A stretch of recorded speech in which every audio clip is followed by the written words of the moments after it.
Why? Welcome to the Thunderdome. Wait, wrong script. Oh, My I name mean, is. Oh, we're Thunderdome characters tonight. Are we- Perfect? I got this knife. We can.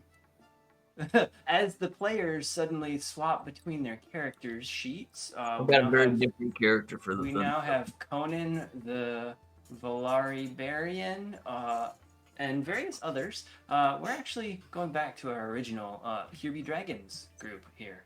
You know, not Thunderdome. My name's Jared. I'll be your DM. Today's gonna be fun.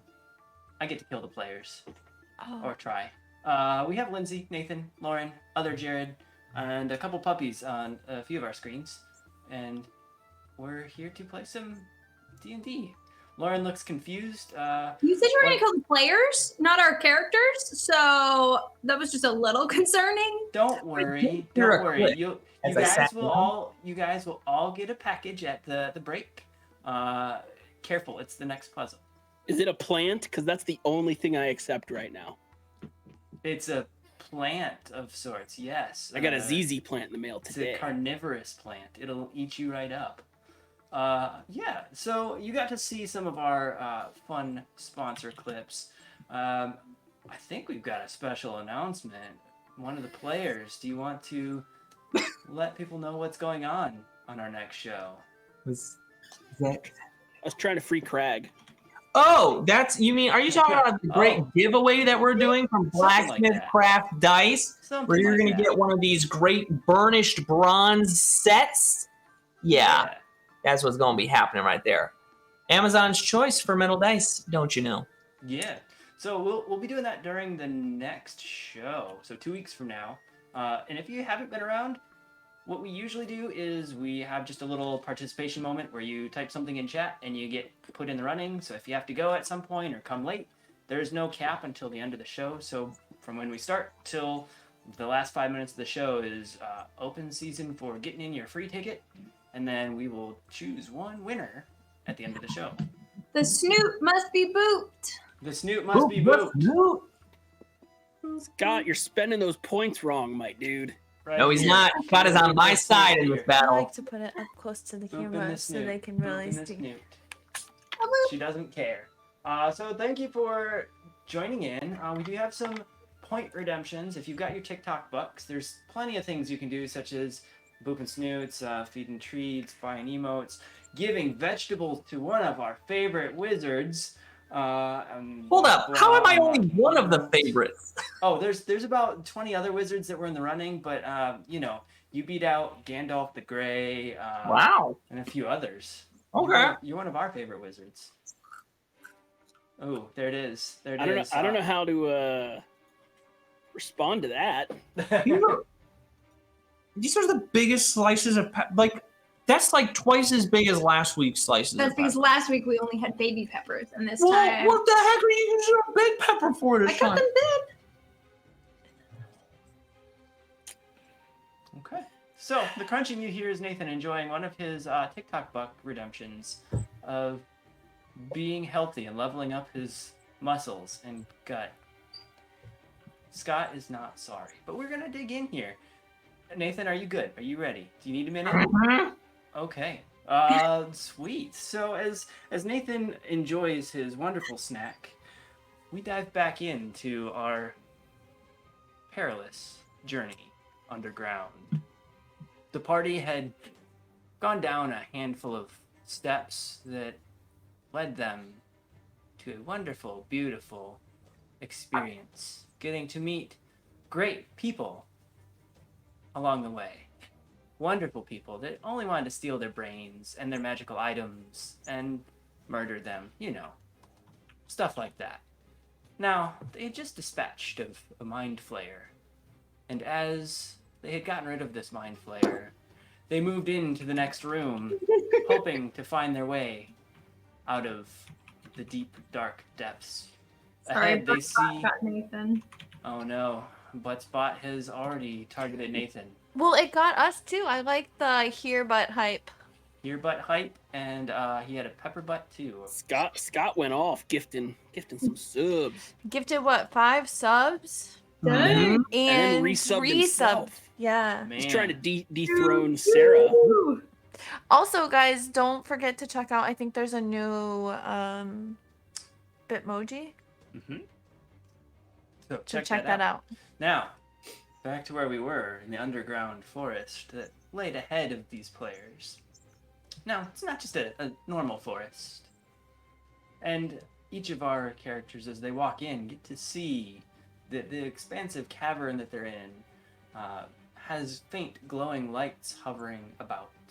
The trees themselves look somewhat similar in silhouette, but on closer inspection, where leaves should be, long, tacky tendrils with carcasses of bugs and small animals stuck to them. So tacky. And large leaves, actually, on some of the plants kind of flutter in and out as if they're trying to grasp creatures from the air. A bat goes flying past and clips its wing on one of these large moving leaves, and it collapses in over the bat, and it struggles for a moment and then stops struggling, and it seems the plant had eaten the bat. Now, there's faint glowing lights across the floor and the ceiling and throughout the forest ahead, and as our party looks around and surveys this dreadfully stinky forest across the way, they see a faint outline of steps that lead up the cavern wall, about 400 to 500 feet out. Not too far to go. Players, characters, friends. Is this like a temperate deciduous forest? Like, what does the floor look like? The floor is a very muddy look to it. There's a small path that goes through. It almost looks like you came into the marshes. So there's a few little pathways that look like they've been worn by other adventurers or potentially creatures. The unworn areas look like you could put a boot in a couple inches before it really hits bottom. So it's not like you're just going diving into swamp water, but it is a very nasty, marshy look.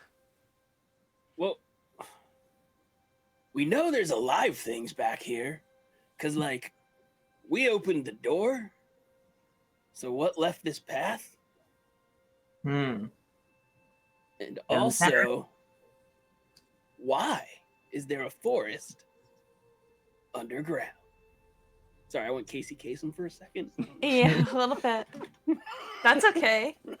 That's my next character, guys. Are there any, like, tracks or anything? Anything fresh? Yeah, you can use investigation or other things to see what you may know.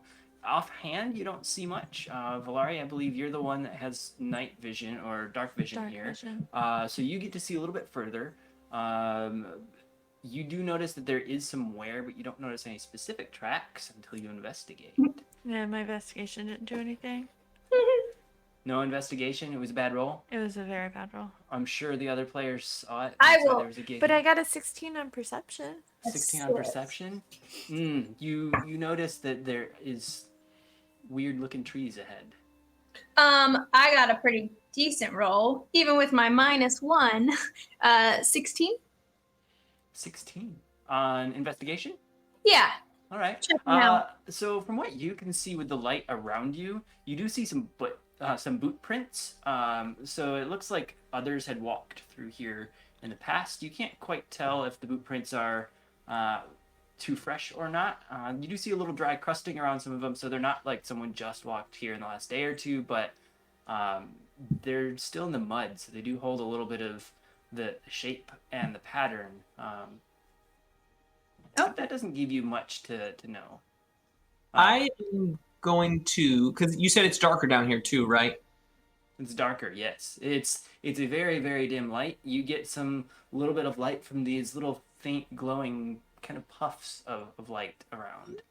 Yeah, I think for Garth, he's going to pull out a torch and cast Firebolt just to hit the top of it.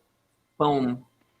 And then he's going to be holding that because seeing all of these plants especially, I think his hope is I can ward off some plants.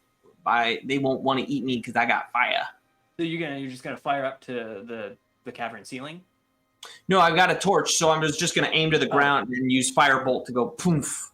and light the torch. Okay, yeah. Now I have fire in hand. Perfect. You have fire in hand, and as it crackles, you hear a little bit of rustling, kind of moving away in the forest up ahead. You also hear a loud crunch off in the distance, as if something were to have like toppled a tree or lifted something large. You can't quite tell exactly what it was, but it was definitely a bit more echoous and rumbling through the cavern. Can I toss that coin that's got continual flame on it as far down this cavern as I can? Yeah. Feel free to roll me a strength, and we will do some fun to get you some distance on it. It went like 1.5 feet. What was your roll? 8. 8? Okay, give me a sleight of hand for your aim and tell me where you want to go. I just want to go deep into the cavern. Okay. Like on the far side so we can... Yeah. If anything's between us and deeper. All right. I'm rolling like poop again. It's an 8.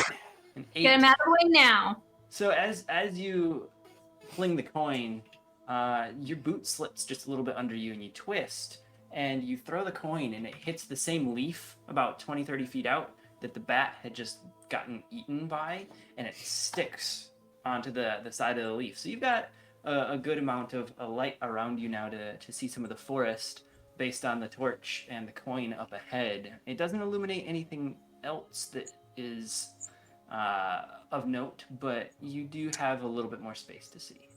And the coin is stuck in this tree thing. Yeah, it's stuck about 15 feet up on a leaf. The leaf that, as the coin hits, though, the leaf isn't green as one would expect for a normal tree. It's a very, very dark brown, almost black. And as it sticks to the leaf, you notice that the trunks of these trees all are very, very dark and almost void of actual color. Are we feeling like this is just like a monster forest? Yes, I think we could go with monster forest. Should we just burn it? My grandpa said that every old forest needs to be cleared, for its own good every now and then. Yes, but remember that the last time we burnt down an evil forest, Rumiel was not very happy. Also, we're underground, so all the smoke and flames would be trapped here, and we would quickly run out of oxygen. But like, we have the hammer, right? So, like, I mean, I know there's a cave-in that way, but monster forest, digging a little bit. I don't know. I mean, It's valid. we could just be quick, like stay towards the middle of the path, keep your wits about you type thing, and just beeline it. But like, can we see the top of the cave? You can't quite tell how far up the top is at this point. None of the lights that are floating around seem to be near it. So it could be 50 to 70 feet or 150 to 170 feet. I don't like all the sticky that's going on down here. Also, I seem to recall that I made Thadric afraid of bugs, but there's been a lot of characters recently and I can't remember. So I don't think we've come across many bugs. Well, this is your first time that... I mean, we came across some giant ones previously, but... I don't remember. Oh yeah, the air horn. Hype train, boss. Hype man. Hype. Scott Denuzzo, who gets your natural 20? You know it's going to be Sarton because Scott likes to see the GM win. True. I'm just okay. I'll pull back make sure that the light from the shield is emanating forth and draw my light hammer. Light hammer is in it's not hefty. Yes. The not hefty hammer and It'll be on fire tomorrow. The lighted shield and the light hammer. Yes. And my light coin is in the tree. My her sword is on fire, right? Yep, I'm drawing my light sword. Yeah. There it is. My light long sword. Your lighted. My lit long sword. Okay. Now, You have all of this light. Garth had said, what about going back? And I guess the party is going forward. No, I just told people we can't light it on fire. Okay. I think we should go forward very quickly. Well, I see boot prints here, but I don't know how far they made it. And I point out that. Well, let's follow the boot prints then. For those would be people like us who would need to survive in such a place. And of course, if we see the boot prints all of a sudden vanish, then don't go any further because clearly they were eaten before their next step. Do you mind flayers wear boots? Remember, they had more of a dragging, so their cloaks would have been dragging through the mud, kind of covering up their boot prints. Okay. Yes. Where would we go? Well, it sounds like we're going to be step for step in these boot tracks, right? Yeah. Sounds like it. Yeah. I'll lead. I mean, yeah, that's fine. You can go or I can go, as long as one of us is in front, right? Yeah. All right. I have my shield out and my flame sword, so it looks like it's on fire. So plants should fear. So plants should fear. And I'm like, Scott, thank you for that nat 20. That was a beautiful gift to the DM, and we will continue forward. The players are all giving me dirty looks, but I'm gonna stop it's cheering worth it. when Scott becomes the hype boss. I'm gonna revoke the air horn privileges. Wow. Scott, I will give you the air horn if you ever become hype boss. Again, it's my privilege and honor to give you the air horn. Now, let's see here. I need a few rolls from all of you. Some perception rolls as you walk into the deep, dark, muddy, gross forest. I'm gonna go to real life dice now, because the digital dice have failed me. So blacksmith, let's see what you got for me. 18 for Goth. 18 for Gar. My roll is a 12, but my passive is 15. So Okay, we'll go with 15. 29. 29. It's the highest one can do. What's that new gift we got, Jared? The new GIF? Yeah. Why were you able to do that? Oh, because I'm wise AF. Perceptive AF. Yep. I was like, I didn't get you a gift. Get out of here. No, you got a gift. Is that your passive? why not? Don't confuse Thadric. He's dumb. Now, as the party walks into the forest and their boots make a slop sound as they stick in and kind of pull a little bit, they get about 20, 30 feet in and it gets dark. The only light that they have now are from the sword and the shield. And the torch. And the torch. And Well, I have you have dark vision. but the forest seems to kind of almost come in at them. Not moving, but it gets really tight as they follow these boot prints in. And they stop as Thadric takes a deep gasp. And ahead he sees the boot prints disappear briefly under a footprint of a large reptile. The rest of the party didn't quite see that, as it's just far enough out that the light caught it. But Thadric, in his time reading some of the local rags, he learned all about the footprints of dragons and other beasts. And it popped up in the back of his head at this very moment as he sees the footprint.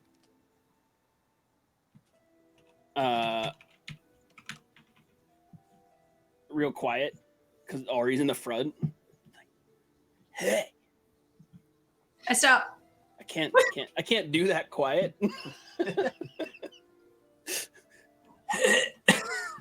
There's like a big lizard thing, like right there. I'm just like it is a waving my footprint that you flaming do shield. see, yes.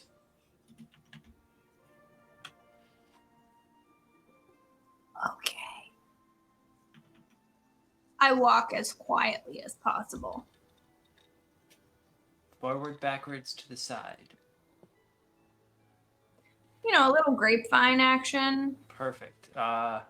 You do make a lot more noise as you do that, however. Okay. Whoa, what about puppy snack time? Puppy snack time. Thank you for all of your little donations of time. Those TikTok bucks were well earned. Here comes the puppy snack. And I know you specified Zelda, but they get very upset when we feed one and not the other. Puppies get treated. 2 for 1. So they're both gonna get treated. We'll start with this puppy here. For those of you watching, you should do it into the mic so you get some ASMR. Here we go. It's quiet over here. This is the puppy chewing her snack here. Thank you for the donations. Now... Did you taste it? Ari, No. as you step forward, you see the same footprint, and it illuminates quite brightly as you soared up overhead. The footprint looks like it's a good 7 feet long, and it's a good 3 or 4 feet wide. Yes, 7 feet long. Like it's a centipede? Those are just 7 of his feet? No. 1 foot.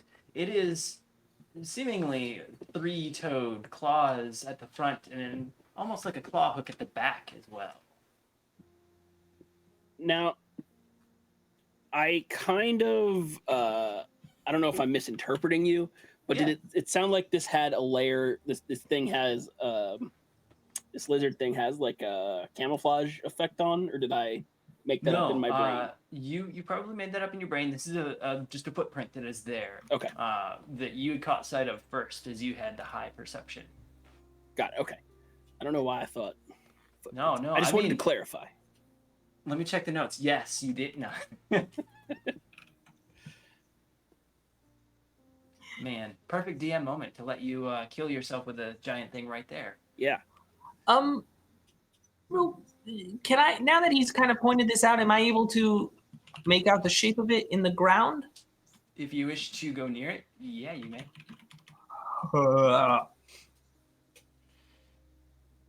Let me check something real quick. He just said there's a bug, but we can't see it, or he can't see it. A reptilian claw print. So that's all we know. That's all you know. Badrick was the first one to see it. I go, hey everyone, would we all just be at all upset if I were invisible for the next little bit, so as to not be eaten? Coming from the guy who said, no, let's go through this, not go back. We couldn't have gone back. There was a cave in. Also, guys. Yes.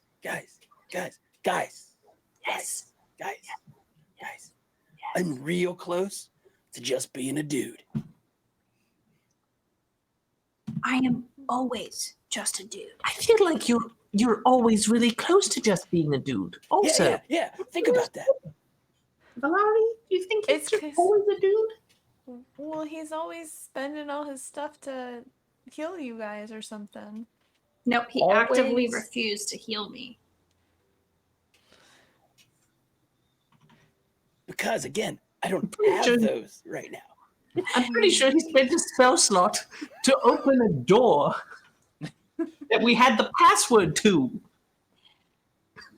How far do I think we've gotten to the stairs at this point? Like I said, you believe the stairs, from what you could tell, are about 400 to 500 feet out, and you're only about 35 or 40 feet in. So maybe 10% if we're going by progress bar. Honestly, if we just took off at a dead run. Don't say dead. With fire around us, the one creatures wouldn't maybe, and then we could just... Whatever, go invisible, it's fine. I mean, I'll be uninvisible as soon as I attack with a spell again, which I'm going to do if something shows up. Then what's the point of being invisible? So that I can go investigate things without getting eaten. Will you want to go to the front? No. Well, yes, if I'm invisible.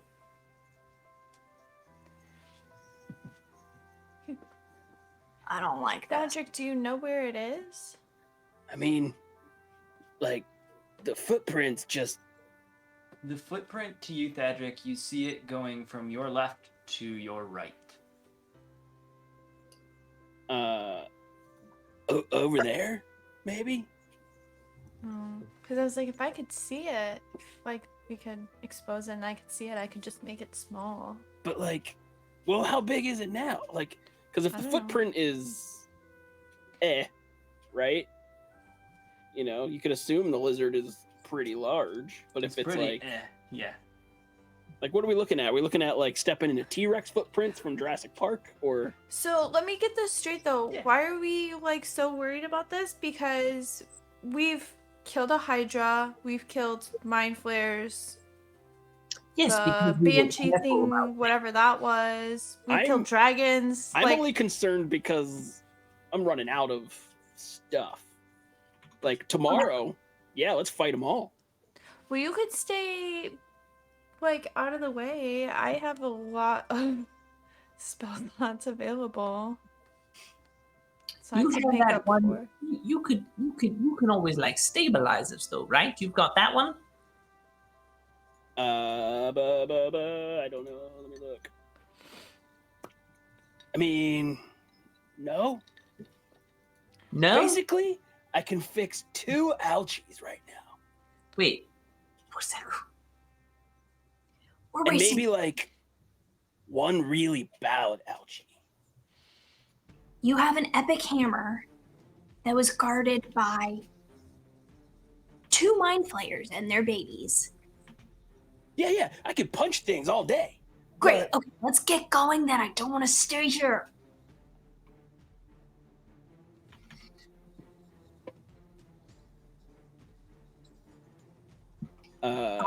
I wait for Garth to go invisible, and then I stealth as well. I'm not gonna go invisible. Here's what I'm gonna do. I'm gonna try and get some attention away from us. Nobody's attention's on us.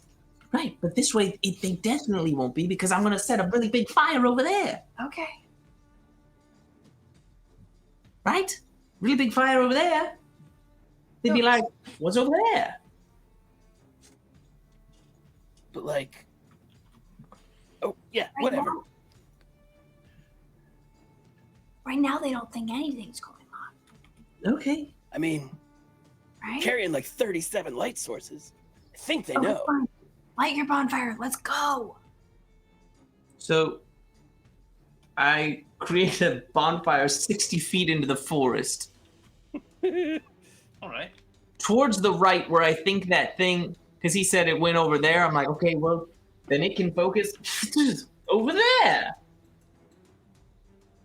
Now, you light this bonfire, and you can barely see where it landed between all of the trees, but you do see a light spring up off to your right. And as you do, you hear a little bit of a crackle as the fire catches some of the leaf-like structures. And They're then- called trees.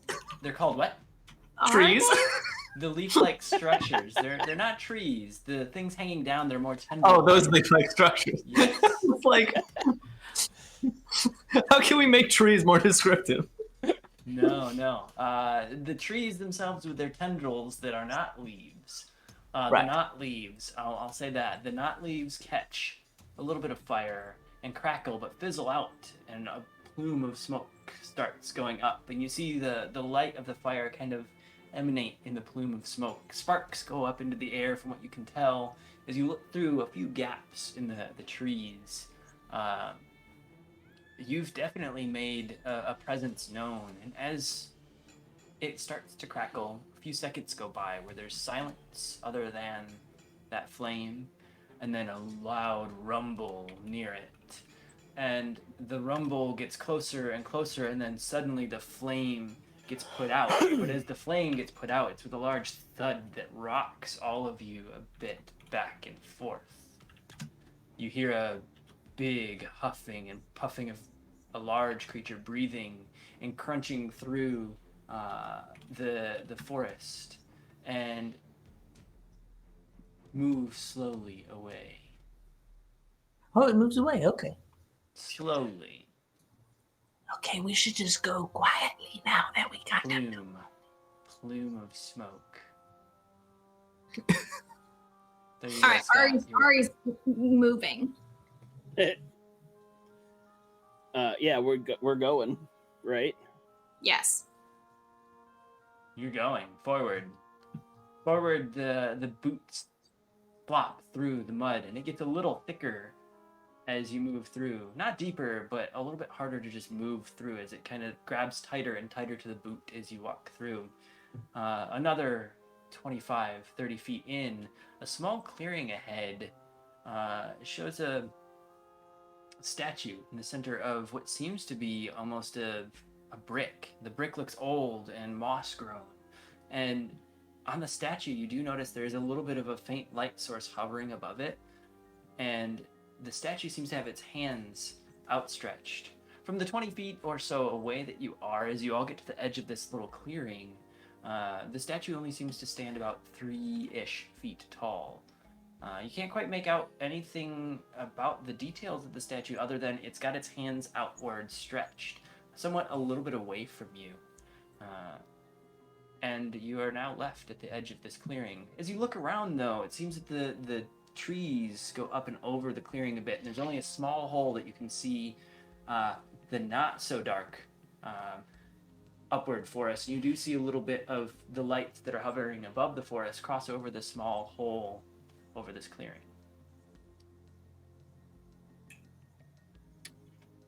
Yeah.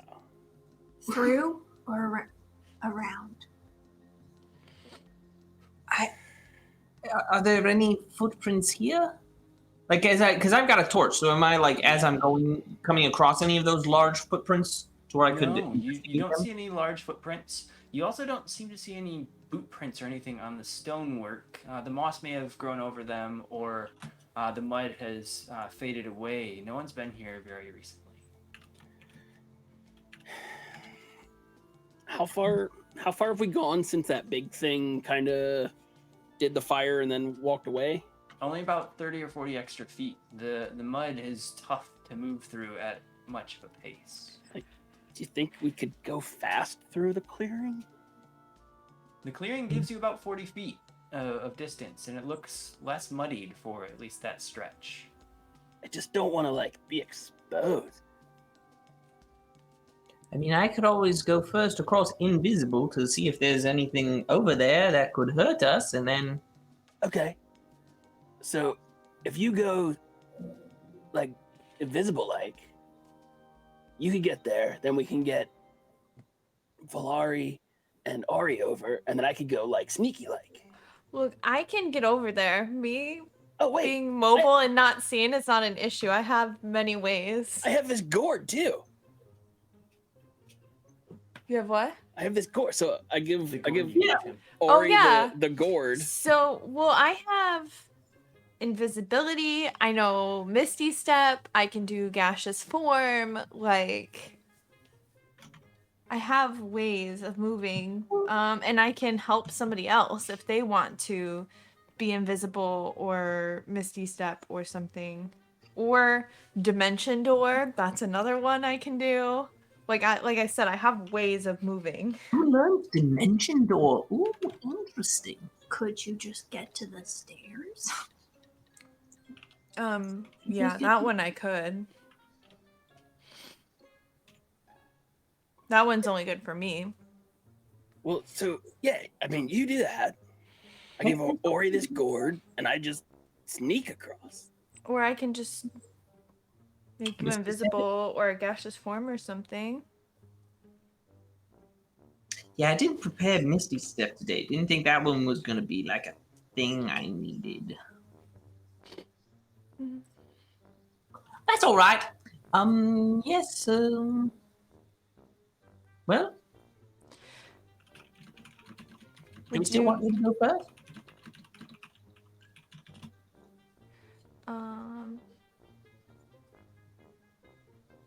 Sure. Okay. So, Goth will... I just didn't know if somebody wanted to be invisible, because I can do that. Well, I was going to make myself invisible. Well, I know, but I can make someone else invisible. If they want to join Garth, or... Yeah. Okay. I mean, I can go invisible essentially without magic. Okay. We do have Astro in the party as well. Right. That's true. Well, if he can blink his way across, maybe he would figure that out if he saw you do it, Valari. I can just pick him up and take him, I think. Right? With Misty Step? No. No, but we did that with the belts. Well, I can do that too.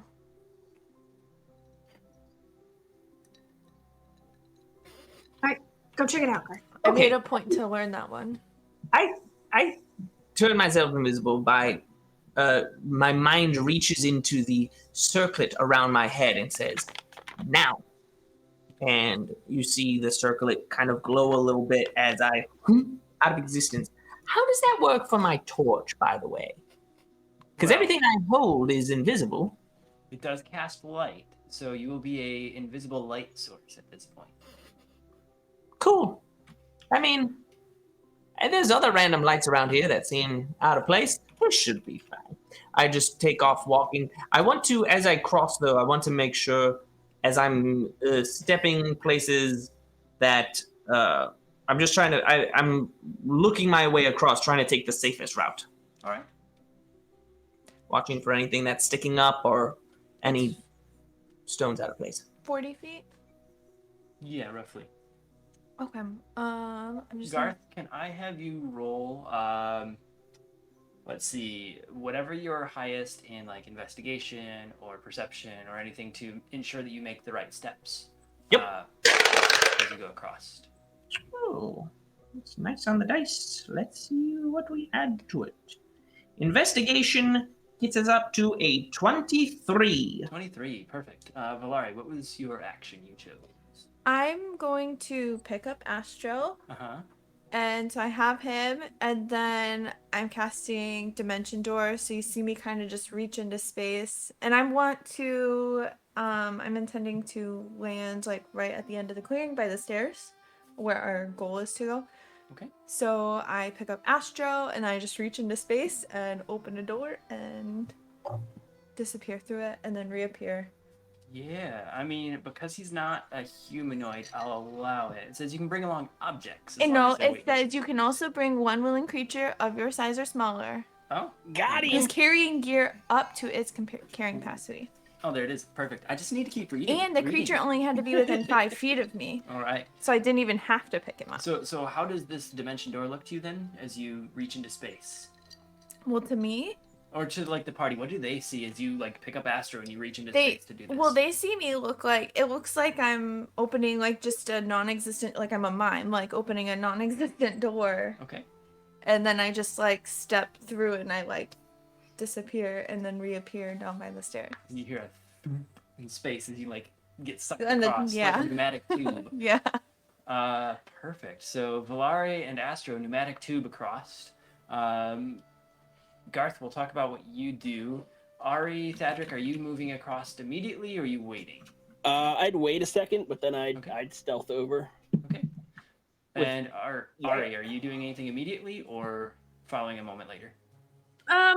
When Thad goes, I would go. I don't want to be there alone, but was seeing what Garth, if he came back with any report. All right. So Garth, you start to move in. You're about 10 feet in, so almost halfway to the statue at this point. The rest of the party sees the light. You've not stepped on anything of note or anything that seems to be a trap or bothersome in any way. It's a bit uneven. You can feel that there's a hard stone underneath, but it's very much like a carpet of moss on top of most of the stonework. The closer you get to the statue, the more you notice that the immediate clearing about 5 or 6 feet around it is perfectly polished stone, and the statue looks like it's in immaculate condition. And you can kind of peer up and over the edge to see the hands, and you do see some sparkle of like gemstones. So you're about 10 feet in. Are you going to move forward, turn around, and do the other two move forward at this point? Yes. I move forward with a 25 stealth. 25 stealth, okay. And so Thadric essentially disappears out of the corner of your eye. You kind of notice a movement as he goes forward, Ari. And you almost don't even notice that he's moved forward. So. I shake my gourd, looking over where like Valari landed on the other side of the clearing. Okay, so you shake the gourd and you land right up against her, kind of bump into her and Astro. As the gourd isn't always exact in where it drops you, you feel a little queasy in your stomach because it's a very crude magic that's been applied to this gourd. So you kind of land and stumble a bit. You are facing forward, so you don't see anything behind you. I'll like wave my hand to Garth so he sees that like we've come across. All right, so you see you turn around and you see the light kind of moving towards the statue, and you think you kind of see a blur of something else moving, which would be what you'd assume is Thadric. Is that a new hype boss? Yeah, sorry. Thanks, Gobshite. Oh. For the nat 20, yeah? Yeah. Who gets that nat 20? Cough, cough. Is he going to use it on himself? He already No, said I already Ari. gave it to Ari. Okay, cool. Coming I at thought- me. I thought Tone he was- down the sass, my dude. I mean, hey, I would. I'm gonna go donate it or go put a tip in just a second. I need to have multiple nat 20s ready. What? So as Nathan attempts to do his best impression of tipping, wait, nope, didn't work. And he moves as Garth towards the statue just a little bit further. A voice is heard in the back of Thadric and Garth's heads. A raspy voice, one that seems like it's been trapped in time. Some stones provide you riches. Some stones provide the forest riches. Do take some of all of the stones.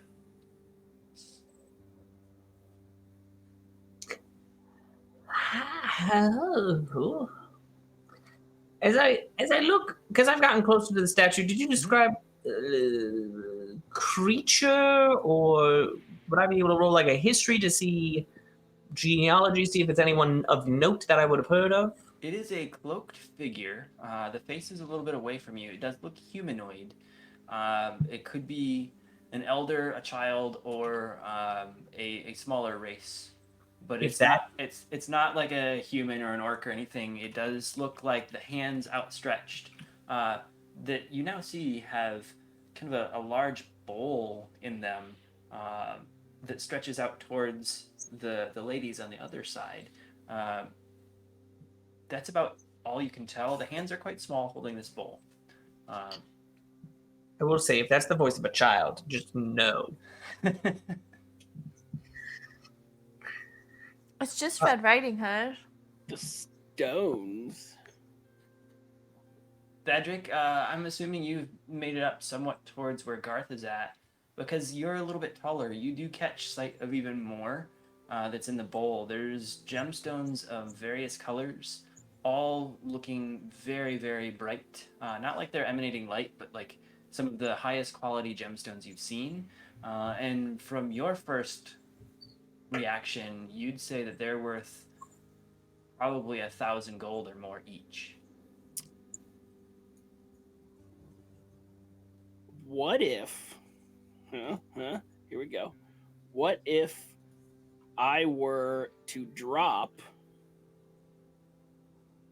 3 small purple metallic crystals from pieces of the tower in there? Okay. Are you going to approach then? Yeah. Okay.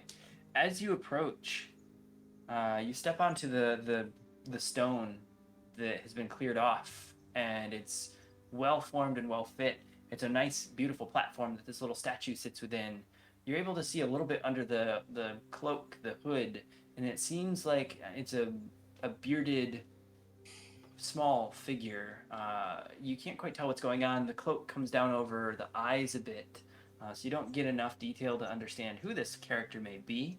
But you look into the bowl to place the purple stones, and you see an emerald that is a deep green, a vibrant red ruby, a smooth spherical moonstone, a stone of onyx that is jet black with some small white swirling in it, a large aquamarine, a bright blue stone, a piece of tourmaline, which is exciting to you. It's very cube-like in structure and metallic-y colored. And then there's an amber stone that's a bit orange and a little bit smoother than some of the other stones. As you look across, being a craftsman yourself, you notice that each of these are actually higher in value, about 1,500 gold or more per unit. And there's some space to add your stones in there if you wish. Can you repeat what the voice said for me? Yeah. It said, some stones provide you riches. Some provide the forest riches. Take some or all. I'm gonna put mine in and then take the tourmaline out. All right. As you place the stones into Also, is Garth bowl. still invisible? Garth is invisible still, unless he decides to jump out of I invisibility. mean, I am still invisible. I think like Thadric passed me and started walking towards the statue, and I was like, Thadric? And so like I'm invisibly walking. I'm like, what are you doing? No, it's cool. I put some in, so now I'm gonna get one out. So you put a handful of stones in, and you pull the tourmaline out. The bowl glows a green, and then a red, and then an orange, and hovers a little bit over the hands, and then drops. And in the back of only your head, Thadric, you hear, "Thank you for your exchange." I'd be like out loud, be like, oh, that was ominous. No joke. That thing just started floating. Yeah, it said thanks. It's a very polite statue. Well, I didn't hear anything. But yeah, but maybe we should. It's just things. Can I get like up on my tiptoes and roll an Arcana about any of these? Because my assumption is that they've got some sort of magical properties to them. Yeah, you may. Ooh, another one of those on the dice makes it another 23. 23. Garth, as you look across all of these stones, you yourself being a very magical natured person, you understand that some of these stones are very, very good at channeling certain energies for spells. Spellcasters will use some of these to cast with, usually not as large as this. These are incredible sized.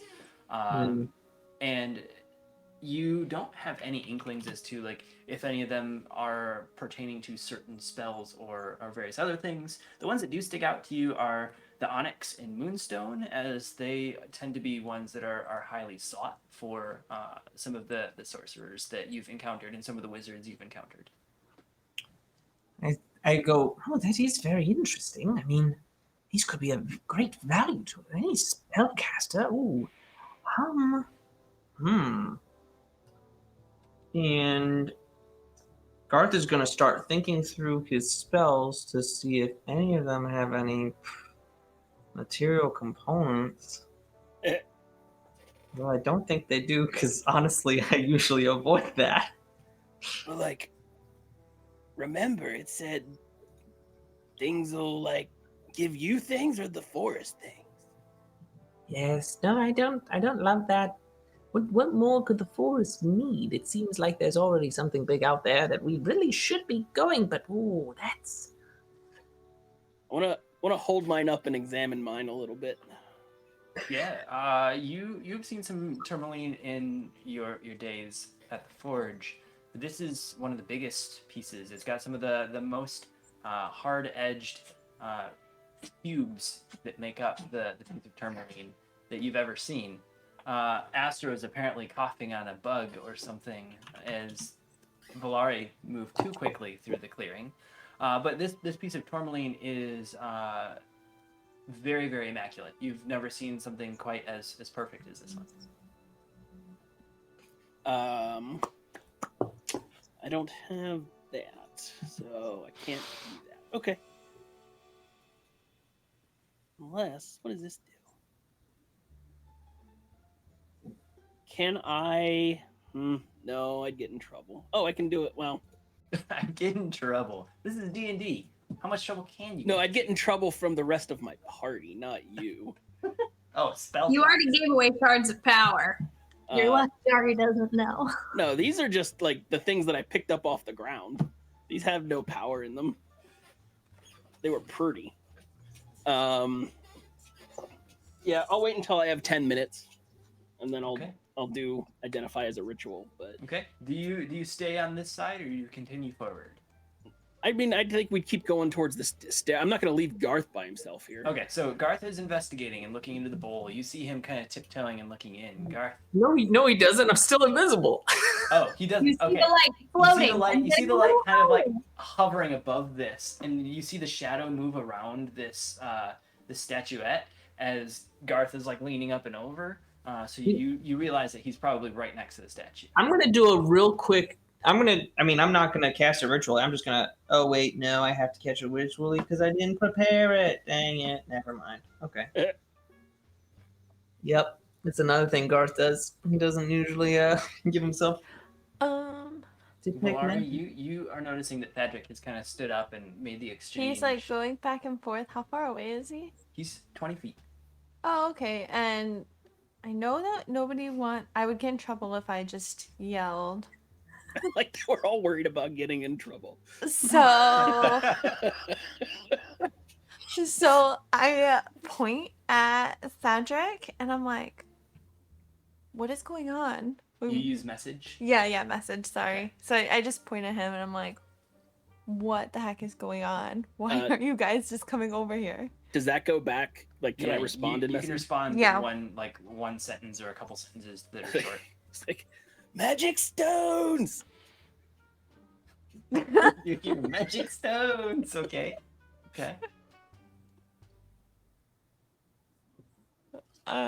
Okay. Do you do anything with that information, Valari? I look at Ari and I go,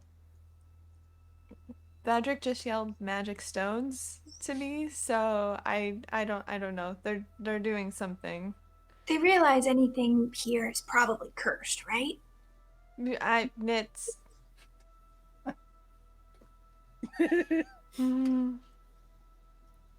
It's D&D. We all have tragic backstory. I mean, curses, right? Mm-hmm. So basically, this just means we need to be ready for the thing to happen. Come on, it's our mantra. Grab some mane, yo. Grab some stones, yo. Garth very much is like, wait, magic, this could help. But then he's also like, but Thadric put something in, and I didn't put anything in, and now I feel like I'm going to look like a jerk. But I don't really have any other things that I can put in. So I think Garth's just like, all right, we can go, I guess. It's probably safer. Who knows what these things are, although they are very nice. Look, no. The voice didn't say to put something in, did it? So I point at Thadric again. I go, what do the magic stones do? I'm so confused. Something for us? Or something for the forest? Okay. And I look at Ari going, they don't even know what they do. So this is gonna be good.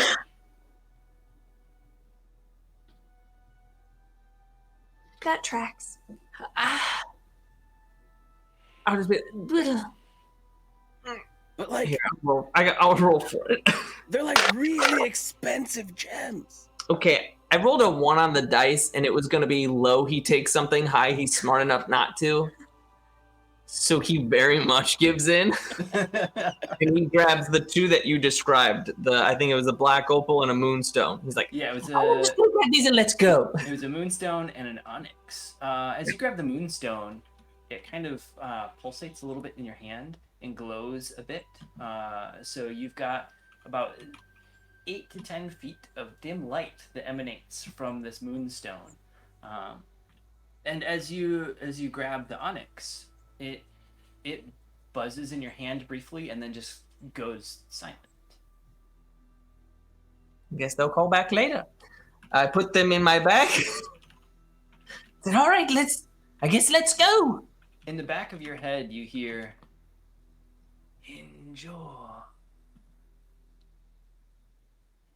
Thank you, ominous voice. See? Ominous. It is. Since I have a shorter, I guess I'll really quick do this before we leave and move on through this wonderfully horrific jungle. Since I'm shorter, do I have a different look under the hood at the face? Yeah, you can see under the hood a little bit.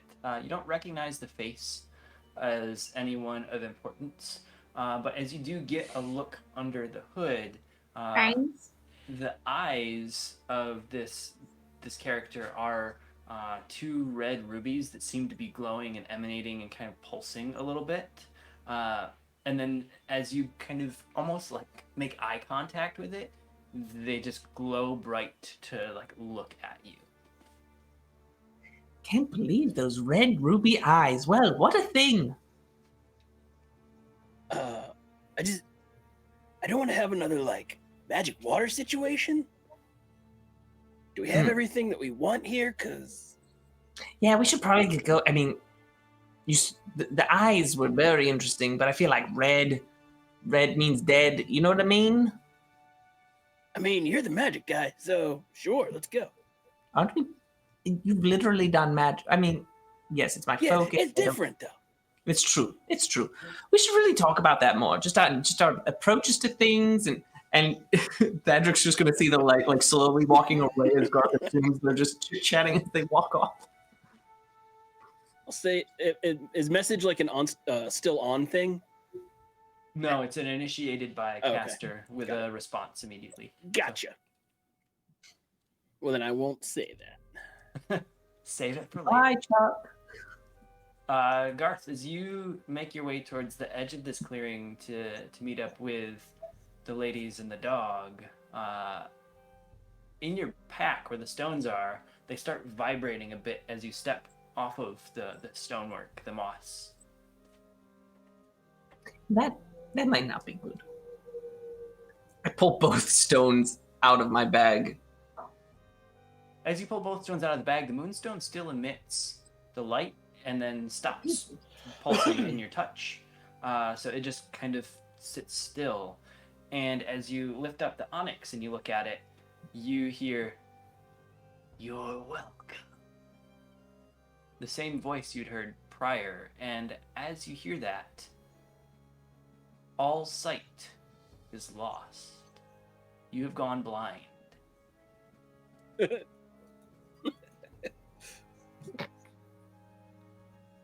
Hey, did someone put out my torch? No, it's in your hand. Yeah, we can still see it, right? Yeah, Can someone lead me back to put this stone back? Because I don't want this one anymore. So just like put it down. I can't see. What? I mean, down what? What did you guys do? I can see. Thad, take him back. Return it. What did you guys trade I'll start for like them? waving around to try and touch Garth, and then remember he's small, so I'll wave lower. Oh yeah, I guess. Right. Sorry. I stopped concentrating on invisibility. What did you trade for that? We weren't told to trade for anything. It was like, hey, this will give you something or the jungle something, and well, both of them are great for spell casting, but I'm pretty sure this one is cursed, so I just want to put it back, maybe undo that. I mean, I'll lead you over there. Take my hand. Don't know where it is. Waving it around. You should take his I hand. can see him You now. can see him now, yeah. I take his hand. I can't see you. Come with me. And we'll slowly creep back over, but along the way I'm gonna be like, I don't think curses work that way. Well, there's only one way to find out now, isn't there? That's true, but like, if I return it and I get my eyesight back, then wonderful. If I don't, well, then I'm taking it with me. I tell you that much. Yeah, just don't get your hopes up. That's all I'm saying. As you guys are walking back towards the statuette, in the back of both of your heads, you hear, "The gift is yours." No givesies backsies? Okay, I feel like I'm just stuck with that one. How about you? Yeah. I mean, I don't know what happened with mine yet. We're good. Okay. But what I want to do is, oh no, I don't have it because with the stupid boat turning over, I lost all my stuff. I would like to take my cloak or my cape and kind of just tear it long ways and then wrap like a little bit around Garth's wrist and then wrap around my belt the other half. Making a leash. So like there's always a tether so he can follow. Okay. Yeah, and you've definitely seen Garth. Like Garth has immediately started using his staff to like feel where he's stepping and like make sure there's nothing in his path. But okay, if I have to keep this whole I can't see thing, then I'm going to also keep the stone that did it to me. So Yeah. Well, like maybe later I can fix the seeing thing, but that would be great. I gotta look into that. Mm-hmm. All right. Well, I suppose we'll continue on. So as the two guys have done their thing, Valari, Ari, is there anything that you discuss as they wander back towards the statuette and kind of stop about halfway? I want to turn my back from them and be facing the forest, like going Keeping eyes in out. and just be kind of investigating, like not going up to investigate, but just being aware. Okay. I like how the concern was getting through the field quickly, and now there's just this back and forth through the field. Because And we I'm don't like- want to get in trouble. And I'm like, why did I waste a spell slot on this when I could have just walked freaking over Nobody here? asked you to. Yeah. You had fun. You had Rescue fun. spell. Did you use the high level spell on that? Yeah. Ooh, that's funny. All right. So Thadric and Garth, I guess, are turning back around and heading towards where Ari and Valari are at, correct? Yes. Okay. Any luck? Oh, they haven't gotten to us. I mean, as we get back. I mean, seeing him walk with a staff and tied to Thad, I'm going to assume didn't work. Yeah. No, I gotta. Maybe I can fix it. I don't know, but like, what kind of gift is the loss of sight? It's a curse from a stone in an evil forest. No, it said gift. Would you accept a gift from a mind flayer? I mean, See, that was I don't think the blindness was the gift. I think that was the cost of the gift. No, I'm pretty sure the blindness is a gift to the forest. I now cannot see. Therefore, I am more susceptible to whatever the forest throws my way. They've essentially made me the gift to the forest. I am easier to kill. Should somebody like put him on their back or something? No, it's fine. Let us just keep moving. Just point me in the direction when danger happens, and I'll just fire away. As this is all happening and Garth is like feeling his way back over, Astro runs up and leans up against Garth's side to give like a steady guide, and he kind of bumps into Garth a little bit to move him around a little bit of a tree stump that was set at the edge of the clearing, as he's very perceptive that Garth is in a not normal state. What's the worst that can happen? Come on, let's just keep going. You'll never get to look upon your fair love again. That could be Take the back. I'll take front. I start walking. There are ways to fix this. Okay, so with Ari going in the front, I'm gonna kind of use the back of my shield and put it against Garth. So you're just pushing him along? Yeah, well, with Astro on his side, and I'm pushing him a little bit. And I gotta have a hand staff. free. Okay. So we know I can walk forward without being pushed. I think it's more of a guide. Oh, like on the side? Yeah, it's like if you drift or I thought it was like, all right, keep going this way. Like, No, "Get I out thought of he here." was. I thought he was like pulling you along. Like We just can't have Follow me. can't have a sightless halfling wandering around. What would they think of us? Who's they? I don't know. I don't know, but I think Ari's in trouble for this one.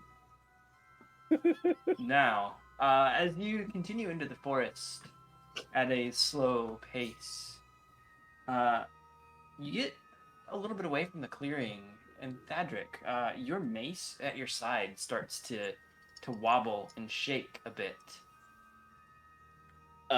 Like all of it, or like floppy rubbery? No, like all of it, just kind of like in the hook that you have on your belt is like kind of fluttering a bit, like it's almost trying to come loose. Oh. I'll draw it and be like, what's this all about?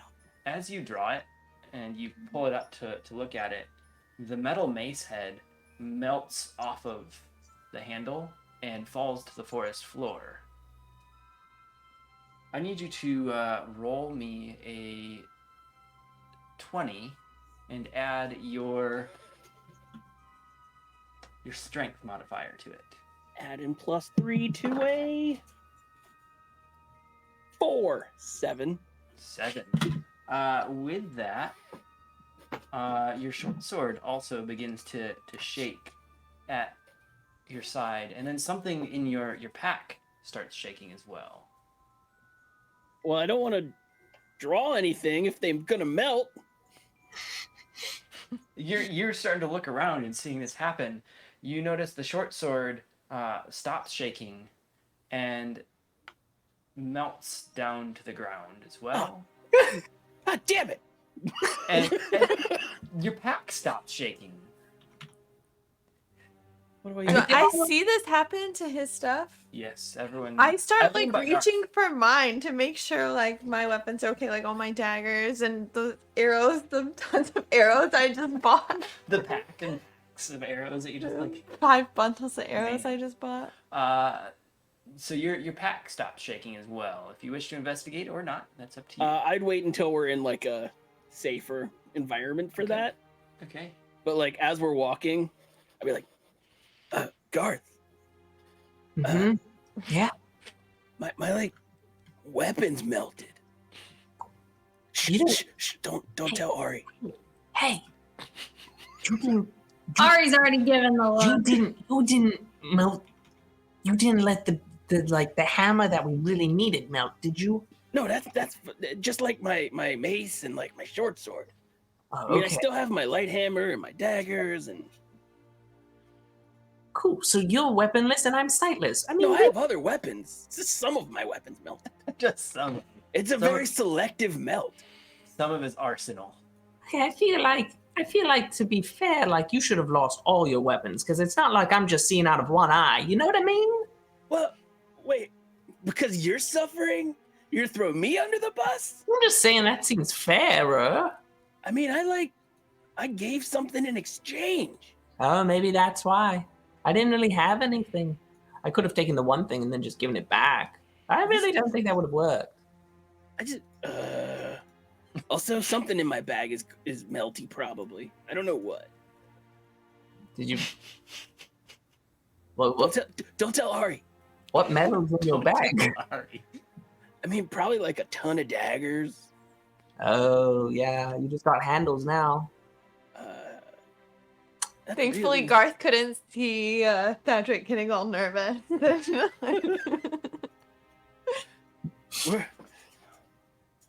Maybe. I don't know. Well, hey, we at least gotta be, what, within 280 feet of the stairs now? Yeah, I guess looking ahead, where's Ari right now? She's probably about 15-20 feet ahead of you guys as you've slowed to a stop as the weapon melting has happened. Valari is between. You've spread out just a little bit as Valari started panicking about her weaponry as well. So you've now got about 8 to 10 feet between the dynamic duo of Garth and Thadric, and then Valari and Ari. Astro is still at Garth's side. Shh. And we'll catch you up a little bit. Behind Ari, she hears a bit of a hustle and a bit more slop of boots as there's movement of the rest of the group kind of stacking up right behind her. And it's almost the children in any kids movie that are traveling through the forest and the one stops and all of them pile up on one another as Ari looks over her shoulder and the group is just kind of standing there wide-eyed. What is going on? Nothing that I can see. Yeah. Everything's good here. How are you? I give him a look. I was like, oh, cavern. We gotta stick together. Yeah, let's just get out of here.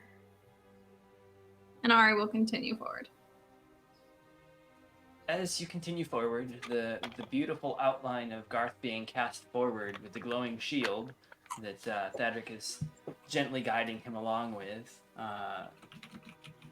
the area ahead begins to have a very rank stench that penetrates the nostrils so fully that even putting an arm up, you can still feel the stench around you of sorts. And as you move forward and are looking around, there's what seems to be a skeleton with some armor still kind of on it, stuck up against a tree as if it was leaning up against it. A sword at the ready, stuck into the tree as well, rusted over, and the tree seems to be almost like pulling the carcass inward, but it's been many years there as it's only bones and some armor left. And you see that on a couple trees, one leaned up against like they were taking a nap, another where it looked like they had fallen and put their hand up against the tree and are just kind of being eaten by the tree. I'm gonna turn around and say, don't touch the trees. That'll be very difficult. Yeah, I'll I'm gonna reach my shield out and kind of come in around Garth. Like, but so shield, arm, me, Garth, Astro. So he's like boxed in, just held in there, and then there's the staff probably up against your arm as well. So Garth is now in an enclosed little walking container, essentially. But I still have my torch. It's not helping me, or did I say? Yeah, because I still have my torch. You still have your torch. Thadric, as you do this, you feel the heat of the torch like right at your shoulder and kind of up on your face a bit. I'll allow you to do whatever you wish with that. You see me say, eh. Astro, I've good. worked in forges. Feeding you. Oh. It's bodies. We're feeding Astro bodies? No, the tree ate bodies. We're in a graveyard. Oh. But that's Do I notice a better way around that we don't have to go through this? You notice in almost any direction there seems to be the same looking tree for a good 20 or 30 feet at least. A few of them scattered about. So in order to move through it, you have to either follow this small path that you have, or attempt to navigate your own path through. The non-path area here has a few little dark shrubs that have slowly kind of appeared as you have gone forward. So it's less just flat mud, but there's a few shrubs along this mud. So you'd have to contend with whatever those shrubs could be as well. And these trees, are these the same as the sticky ones from earlier? Yeah, they're a bit larger. Their leaves and tendrils are much higher up. And as you are able to look up just a little bit, you do notice there's instead of just like small bugs and little like tiny creatures, there's like bats and other things that have flown into these tendrils and are stuck and have decayed or are struggling for life.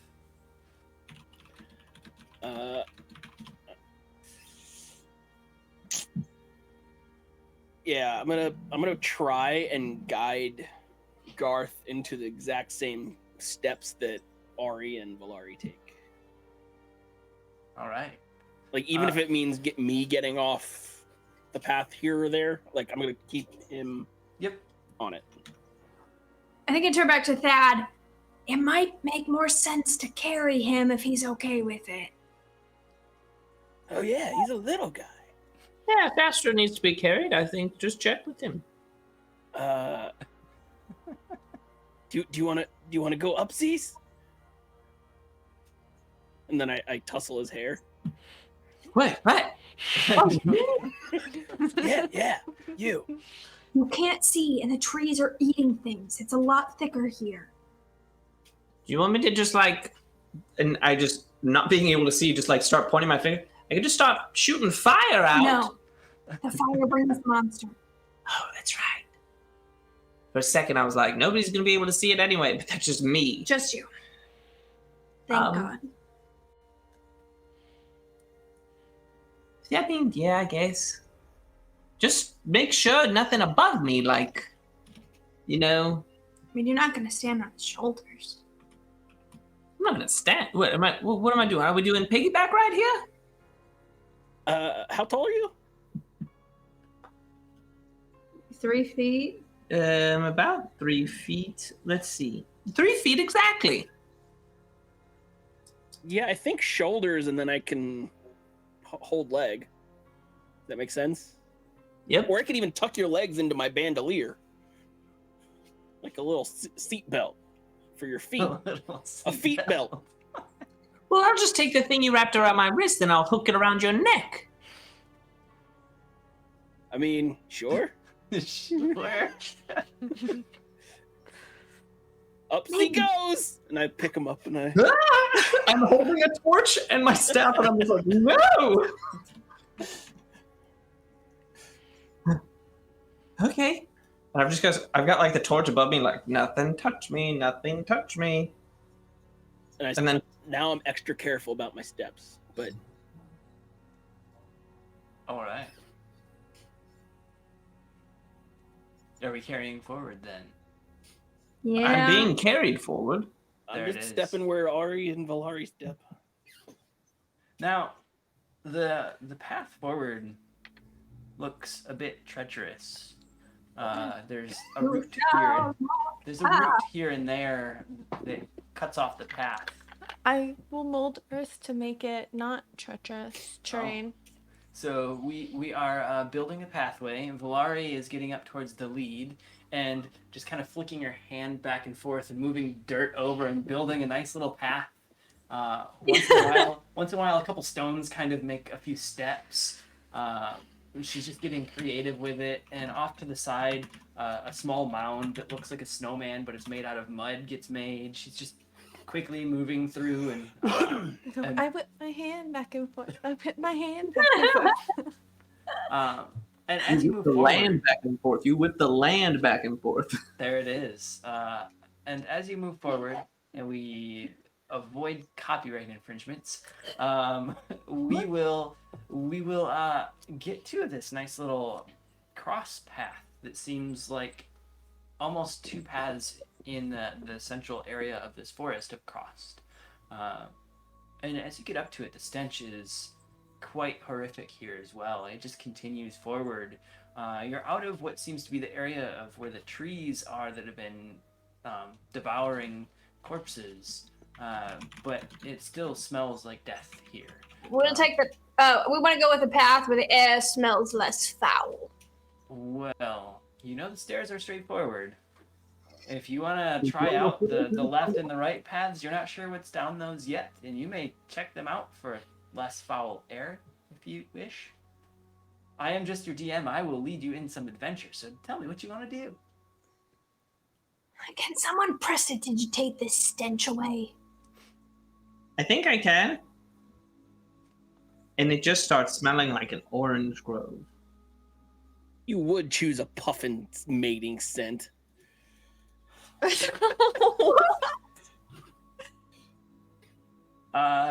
Okay, it smells like Axe body spray. Oh, put it back, put it back. You know I hate puffins, Nathan. And yet you know so much about them. So I can destroy them. I will let you cast that and clear a small area around you. It will not move. Otherwise, if you want to, at terrible disadvantage, attempt to cast it like on clothing or faces or anything to provide at least a cover, you may. I mean, Garth does it on his immediate area and assume that helps everybody. You just snap your fingers and go, ah. There we go. Butt. Your name's Butt. Man. Now, as you're standing at this crossroad, what is it you wish to do? The path seems to literally be two similar paths intersecting almost completely central to one another. I would like to roll a perception check. Let's see what you perceive. It's all right, Scott. I have about 6 different versions of the puffin now. Nope. 18. 18. As you look about, the forest covers the uppermost parts. You can't quite see if you can see the cavern ceiling yet. You do notice that the wear on the paths is fairly similar. There's a lot of wear central here. You're in a very small clearing, maybe about 10 foot by 10 foot, where it seems to be kind of like the meeting point of the two paths, if this were like a central movement path at some point. But because it doesn't seem to be very active, all you see is a bunch of worn boot prints here. Boot prints go in all directions as far as the paths go, so back and forth on the one you're on and back and forth on the intersecting. You do notice that there are some weird like drag marks here and there through it, as if a creature or a cart or something being Mind pulled. Flayer drag marks? Mind Flayer drag marks? I don't know that you would know what a Mind Flayer drag mark looks Does like. it look like the marks we saw in the hall in the cavern? Like a cloak being dragged? It doesn't look quite like a cloak being dragged through the mud. It looks like something heavy. You might think either Bodies. Got a sharp edge to it, or a small piece, or something of that sort. It's not like just a bag just slid through, but something with a couple little smaller pieces to it. So it's got like little scratch marks and then big drag marks through as well. Okay. So, but it's pretty clear that one path leads towards the stairs. As far as you can recall, you seem to have been going fairly straightforward. You haven't turned too much. So you believe that the path forward is the one that you want, unless anyone else wants to roll or use any of like their history check or magical backgrounds or fun backgrounds. I'm looking at Valari skimming through. I know she's got direction. I wouldn't know what to roll on that. Garth, you have... Would it be insight? You could roll history or insight. I believe also some of your backstories and feats will have something to do with being very good at directions. I want to say Valari has it and Garth potentially. I can't recall if Thadric or Ari has it. I don't even know where it is in which character. I think Ari would stop and like tell them like, I think this is the path forward. Anyone have any thoughts? And I'll point out the drag marks and things that I noticed. Yeah. Hang on, I have to read about my life of seclusion. I know. Oh. Same. I was like, what? What do you know about my character that I don't? I want to say it was dealing with the street urchin. Not Well, only do you get yeah. knowledge about the city, but you're also very directionally aware. Oh, I don't even know where to find that. All right. Well, we'll pretend that you have a little bit of knowledge around that as well then, and we'll just say Thadric has it for funsies. And Garth is a perfect GPS, but with the loss of sight, his navigation is constantly saying rerouting. His compass is off by like 35 degrees. Now he just keeps hearing rerouting, Yeah. rerouting. So what do you want me to roll or? Yeah, let's just roll a straight check and add your let's see, your perception, your wisdom on there. Wisdom? Wisdom. I have a real bad nature check. A real bad nature check. You could use nature as well if you want to double check against what Ari is saying. I mean, You are insight in a is really forest. the only thing that I could add to Okay. this. Yeah, if you guys want to double check, you're at a crossroads, and from what you understand, you believe you were walking straight, but also knowing, like, wandering into a forest with no direction, you could be walking not the right way.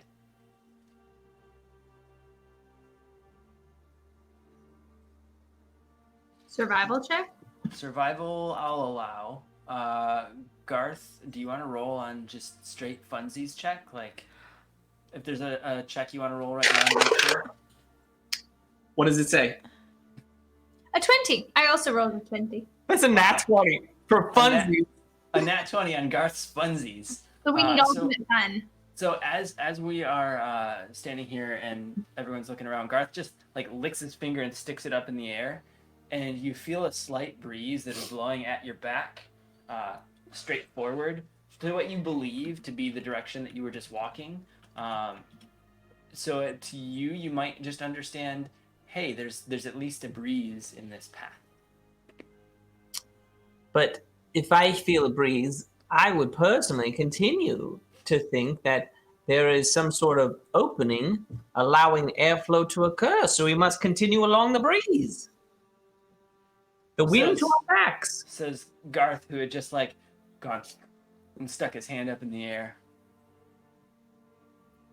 That way. I have a 27 insight. I got a 26 insight and I got an 11 with my wisdom. Okay. Does that match? Do we all think the same And then thing? Ari, what is your total with your 20 roll? 25 survival. Yeah, all of you strongly believe that forward is the direction you need to continue. That you haven't really veered off one way or another, which is a good check because you've been in forests before that have rotated you around backwards and forwards and really messed with you. But you believe at this crossroads that straight forward is where you need to go. But as you're looking around and gaining insight, you see small glows down your left and right path. One that's a bright green off to your left, and it looks like it's hovering. And off to your right, you see a small reddish orange flickering almost like a fire. Straight ahead, it's fairly dark. Do we think these lights are probably not good? We cool to keep going straight? What lights? Don't worry about it. Don't worry about it. I don't really want to run into anyone or anything that lives down here. Great. Okay, onwards. So it's flaming sword held aloft. Aurelia, Raven God. Bushwhacks? Is that a word? Is this what Ari does when she's nervous walking forward? Aurelia, No, this is God! the narration that goes off in her mind. Okay, so Ari's hearing this is like It was her grandpa's reading voice, so when Oh. he read like adventurous stories to her as a child, that was the narrator voice. So, It's like James Chu's confident voice. Walks forward. Don't they ever whisper? And she's telling the story in the back of her head as her grandfather might, bringing a small smile to her face as she carries on to complete and utter darkness ahead. The stench actually getting worse as they move forward. Not for Garth. He's got a nice little bit of an orangey scent kind of right in front of his nose that still lingers. You do smell a faint disgusting smell here and there, but it's covered by the orange for the most part. Carrying forward, the boots slop in the mud still, and the forest gets incredibly dense around you. And you do enter what seems to be a clearing that's not really like an opening, but almost as if something had plowed through the trees and left a smashed up area. This one going from your right to the left based on how the trees are uprooted and toppled. It seems like it's been here for quite some time as the mud's kind of sunk up and around some of the trees, and the trees have sunk down into the mud. And it is a very large path, I'd say about 15 feet across. And as you kind of peer left and right, you see a bit of the forest open up above, and you can see the floating lights that were floating above the forest and between the forest top and the cavern walls up. You get a little bit of a glimpse of the door that you want straight up and ahead in this little bit of the clearing. You know you're going the right direction, and you hear a rustling across this clearing. I put out a hand to like silence. Does everyone hear that? I stealth with Garth on my head. You stealth with Garth on your head. Yeah, I imagine that's at disadvantage. At disadvantage, yes. Okay, 26 or 11. 11. So you crouch down and you kind of topple a little bit, and Garth leans forward and like grabs onto the top of your head, and the torch comes right next to your face, and the staff comes right next to the other side of your face, and so you're sitting there, or you're standing there trying not to topple even further forward as the weight had shifted. You make a little bit of a rustle in your pack as it swings forward a bit, and you stick your shield into the ground. The blink dog jumps to the side and lets out a little yelp. You've definitely not stealthed here. It hasn't been too loud, but it was not as sneaky as you wish. The rustling stops across this clearing, and then it begins to rumble and rustle through the trees a bit faster.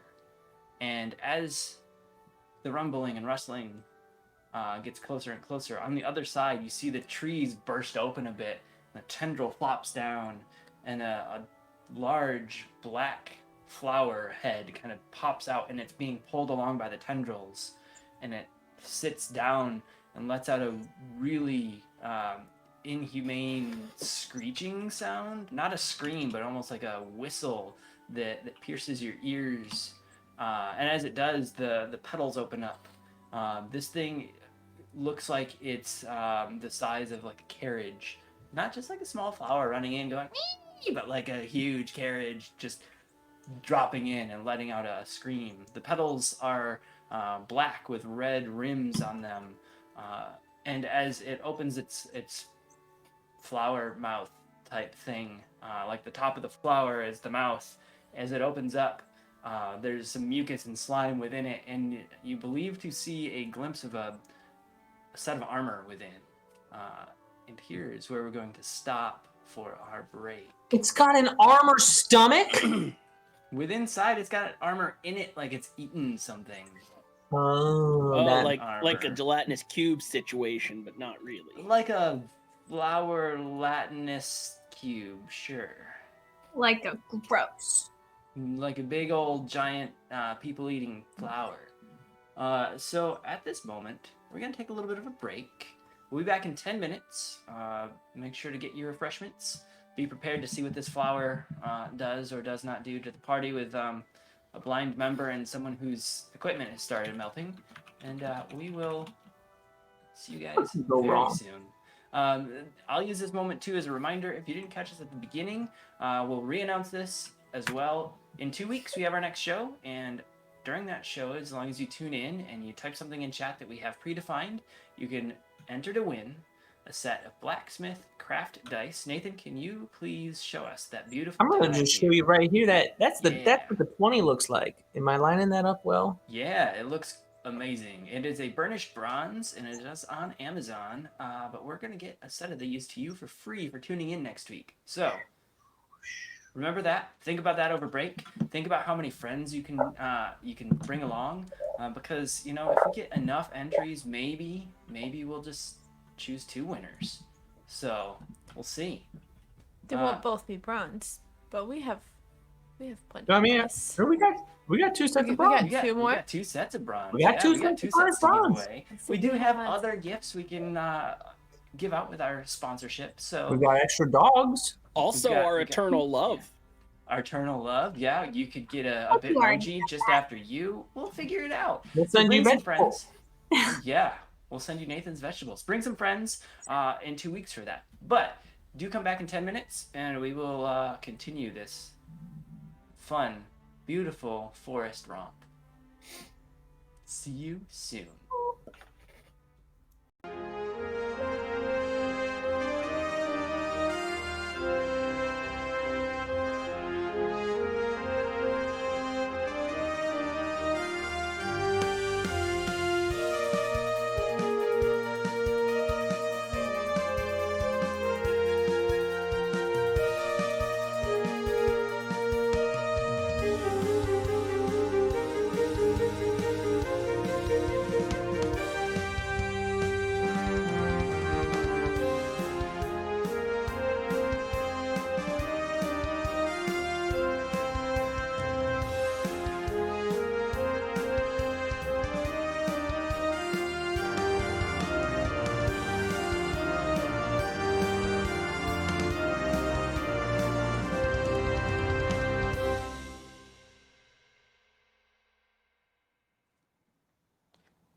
And that's how I killed them all.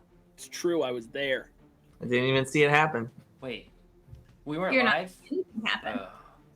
Well, let's rewind and start over. You guys have to roll the same things. Welcome back to Here Be Dragons. My name is Jared. I'm your dungeon master, aka the character killer. I haven't killed anyone yet. I tried. Wow. I mean, I have. I just But then they had came back. the biggest brain disconnect. You were like, welcome back, this is Jared. I was like, wait a minute, no you're not. Like in 100% seriousness. I panicked. I was like, what is happening?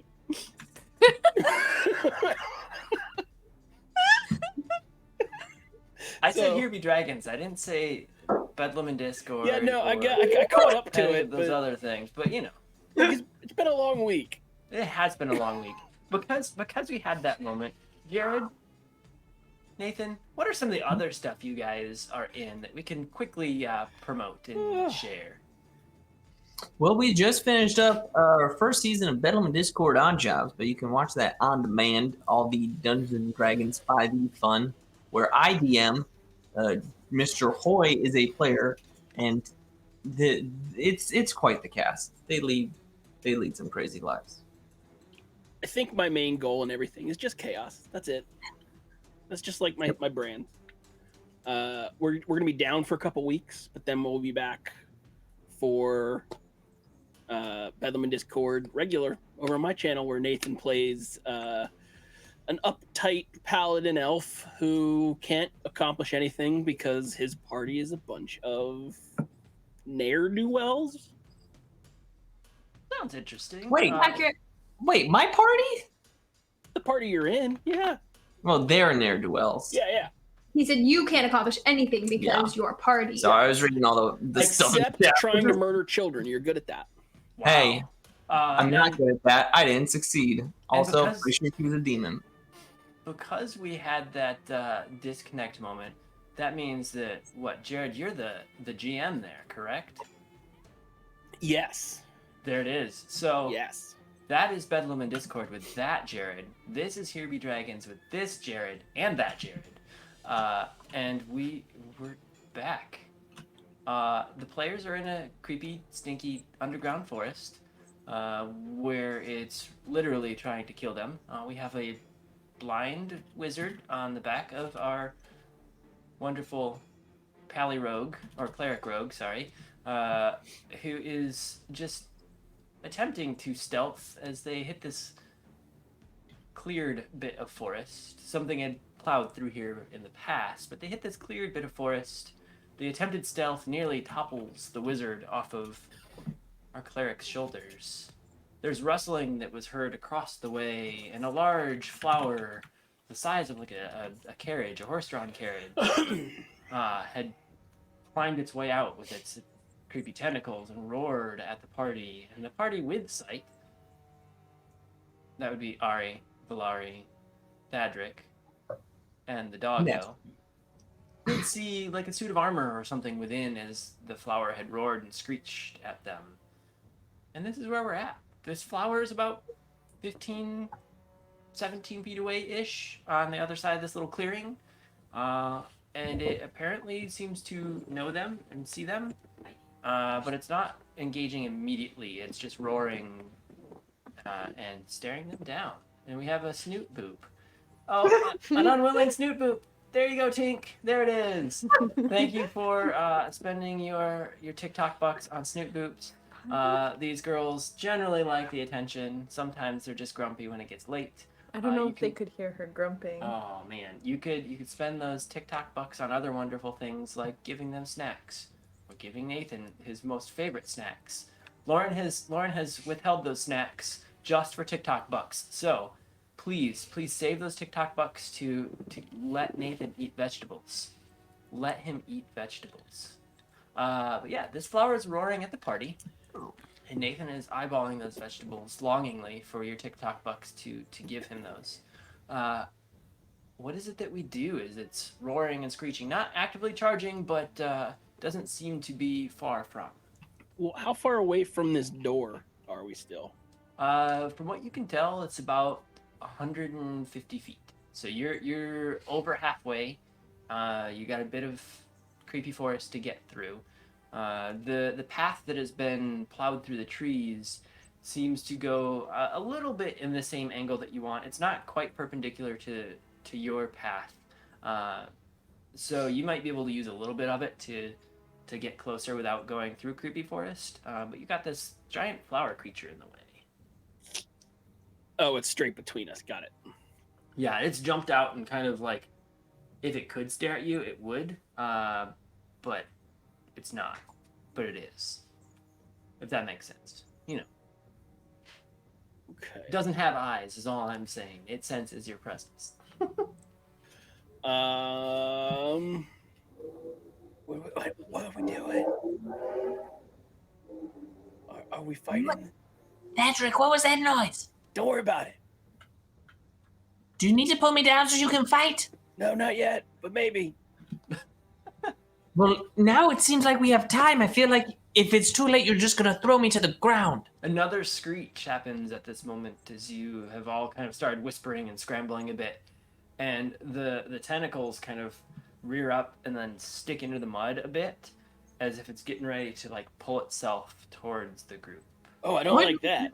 Danger. Sir Thadric, I am ready.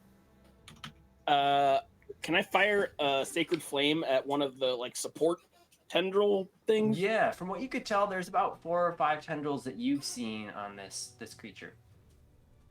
Yeah, I just wanna sacred flame it. All right. And see what happens. All right. Is there a roll to hit, or is it a? Is it a dex? It's a dex save. DC. Okay. DC 17. All right. Well, it's a 14, so it misses the save. Zah. It's going to take 9 points of radiant damage. 9 points of radiant damage. All right. At this moment, Garth is going to cast Melf's Minute Meteors. Okay. At 3rd level. So he is going to, you're going to see his staff kind of move through the air, tracing symbols as these chunks of rock come up from the ground and begin to set ablaze, and they all start swirling around his head, and he just goes, "I'm better safe than sorry." Okay. Like trying to dodge around them. Like at least like see through it. Like yeah. Okay. Yeah, so you've caused the attack, and Garth pulls up Melf's minute meteors. Anything else from Ari or Valari as we get ready to roll for fun initiative? Yeah, I mean, I'm just readying. I have my shield, and I'm ready with my sword. All right. Can I fire a bolt, I guess? I'll let you fire a bolt because you do have the crossbow feat. Normally that would be like a full action, but it is a But I bonus action ignore for the you loading. normally. Yeah. Cool. And then we'll roll for initiative after that bolt is fired. Let me find. I'm gonna roll right now. Roll right now. Go ahead. I won't put it in my app yet until I'm ready. And as Volari is figuring out all of the numbers for that, I am using Encounter Plus. It's a pretty cool tool. I'm putting in all of their initiative, and it's going to build the initiative order for me, and I can get all of the stat blocks that I need. Is that enough time? It's on iOS and Mac, and you can go download it for free. There's some add-ons you can buy. There's also other stuff to increase all of the feature sets that you get. Out of the box, it's pretty cool. You can buy some map stuff. You can buy some other fun stuff. She rolled. Okay. 25. 25. Perfect. So with the 25, that does hit. Please roll your damage. 10. 10 points of damage as the bolt lodges into one of the other tentacles of this thing. And let's get some initiative order in here. Ari. 10. Garth. 22. 22. Cedric. I wasted a natural 20 on initiative. 22. 22. Oh, we're doing that too, huh? Yeah. Valari. Per usual, I got a 7. 7 total? Yeah. Okay. And you've got Astro has a 7. a 7 total. Yeah. Okay. We are starting this wonderful stinky round of combat. Garth, the most ready and abled of our party here. How do you what do you do? How does a blind battle work for you, sir? Well, there was a very large noise. Yeah. So, luckily, the thing about Melf's minute meteors is that you don't need to technically see them. You just send them streaking toward a point or points you choose within 120 feet of you. So I'm just gonna kind of aim in the direction that I heard the noise. Okay. And the impact is a radius, right? Like if it hits and you're near, it'll do damage. Each creature within 5 feet of the point. Okay. So if I can get it even to its, I'm using each one to kind of play some battleship. Okay. So let's have you roll a d20. Okay. And we will say for this first one, if it's over 10, then you're somewhere around 5 feet. If not, it'll miss, and I'll help guide you from there. Great. Well, he's here, so I cragged it. Nice. That's a 2. But you hear it whiz out and then smash up against a tree or something in the distance, but it didn't quite hit the thud of a target nearby that you were expecting. Okay, I get to fire off, I believe it is 2. As a bonus action on each of my turn thereafter, I can expend 1 or 2 of the meteors. So that's 1. All right, let's do the same thing. Since you have no knowledge of where that went and where it's at, 10 or above will get you near-ish. 10 or below will get you... 15. 15. So it hits, and you hear kind of a thud and a splatter. You believe you hit near rock, but then you hear a screech that you got close enough that it did some damage to this creature. Please roll for damage. That'll be 9 fire damage. 9 fire damage. Perfect. So as it explodes, the rest of you see that this meteor hits Sorry. Yeah. Just to pew, pew, pew, pew, pew, pew. So if I got close enough, it needs to make a dex save off of that. Okay. It will save with a 20 total. So you will take half of that 9. All right. Perfect. But now I know about where it is. You know about where it is. So your next roll, if it's 5 or higher, will get close enough for damage. If it's lower, it'll miss. Now, So you're aware. technically, Melt's Minute Meteor, since I already used an action to cast it, Yep.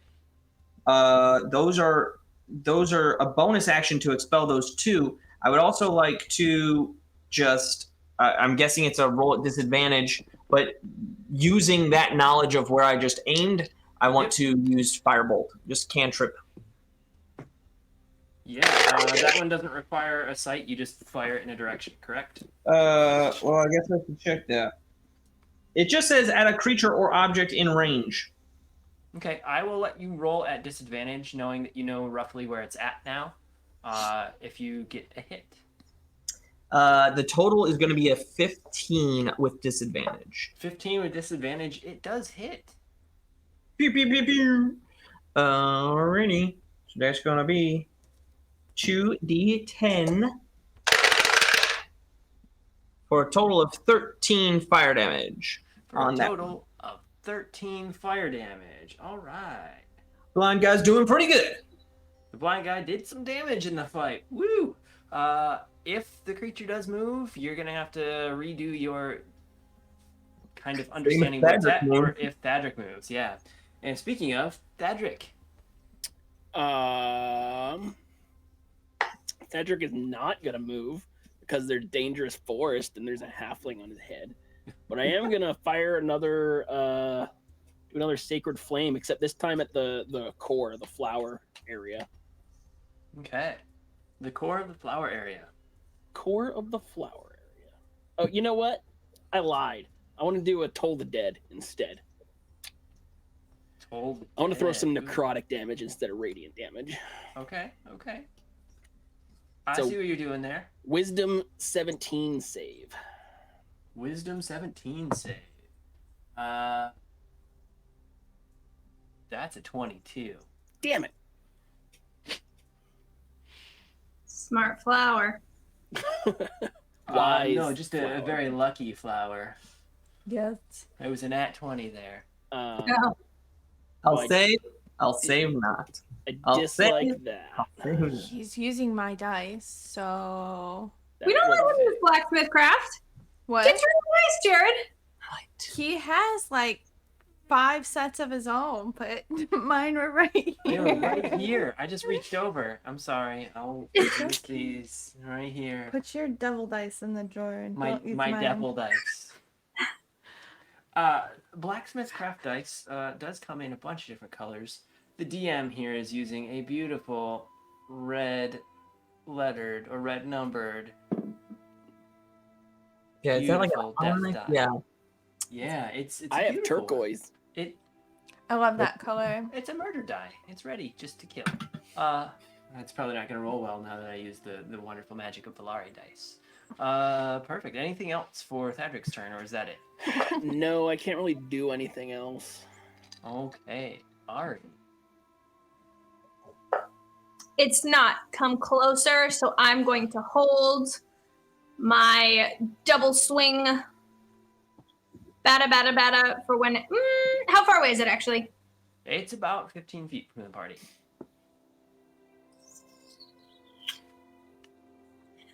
Oh, what the heck. I will charge and swing with a blood-curdling cry. Okay. My blood curdles. And I can just tell that it's going to be a nat 20. Ouch. Mm-hmm. Misses. Ha ha ha ha.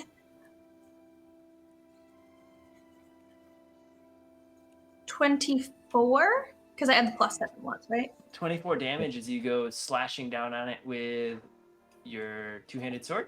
Yes. Because you only add the dice twice, not the on top. Sorry, it's a one-handed sword. My flaming sword. Your flaming sword. Okay. I have my. Just Okay. Yep. Okay. She screamed too much. Yes. I mean, it's okay because it plays nicely. Ari, as you rush in and you make the slash. With my first slash. With your first slash, you catch the strongest stench here. Is almost the stench is emanating from this beast. The flowers are supposed to nope, smell okay. pretty. The second swing is not going to hit. It's a nat 1. So it's a nat 1. So as you swing and you hit really hard and you catch the stench, you slip up a little bit and cough and drop backwards onto your butt, and your hand gets kind of stuck in the mud. You are now what is considered prone, as you'd slid in the mud and kind of got knocked off your feet by this stench here. Wow. Not doing great. Wow. Astro is up next. Oh wait, sorry, it's Volari. If you guys are on the same, it'll be you first and then Astro. Go for it. So who else close to this thing at this point? It is just Ari, who's on her back now that she made a hit and kind of slipped in the mud and fell. The rest of the group is back towards you at the moment. And what's the lighting? It's dim. It's dim everywhere here. Great. Since I already have my crossbow out, I'm going to cast Shadow Blade. No. Why would you cast Shadow? Okay, go for it. Which is a bonus action, which means I can use my action to attack. Yep. Which I will do, and you have to Note to self, nothing with metal, nothing with stone, everything's in daylight for countering all of the party's capabilities. Yep. I'm the same way, Jared, in the Bellman Discord odd jobs. I'm just trying to figure out how to kill the most powerful Loxodon cleric ever. Not me. so. Not me. You I can kill. That's not a problem. I always forget. What your Shadow Blade does? It counts as a melee weapon. Yes, it does. It comes in the melee throne, so you can do either. Well, I'm gonna move in for a melee. Okay. So that on future turns I can use my crossbow feat that's already in my hand. It's just been a long week and I'm trying to think through what I'm doing. Okay. Good. So you rush in and you take a hit with the... I take a swing and it's a Correct. 10. That misses. Yeah. And I don't have a bonus action because You I do not. used it. Well, I guess that's it then. All right. So you swung and missed. You tried not stepping on Ari as you get up to Yeah. attack this flower. Astro is right behind you and he dives in and chomps out. And he actually gets right up and kind of makes a snap right next to you. And you both had missed, as it's now kind of a little bit of a cluster of people up in the front of this thing. It is large enough to have 3 wide across, but with the mud, you're all slipping and sliding a little bit as you rush into battle. The flower's turn here. Let's see here. It will swing out at Ari on the ground. That's at advantage.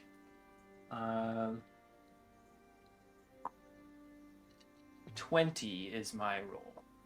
20 is my armor class. 20 is your armor class, so I do hit. And that is 5 bludgeoning damage that you take. Okay, I take 3 less because of a feat that I took, so that'll Perfect. be 2. So you know. Perfect. And then I need you to roll a Constitution save, please. And a Constitution save. 16. 16. You feel the sting as the tentacle smashes into you.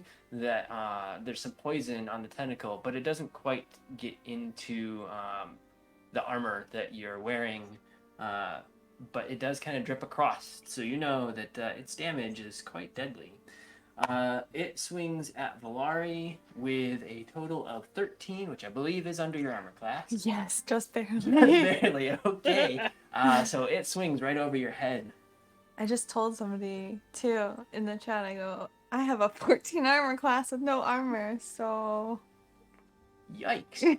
Well, perfect. And then the flower kind of makes a shaking motion, and a blob of slime plops out of like the top of it and drops right next to Valari and Astro.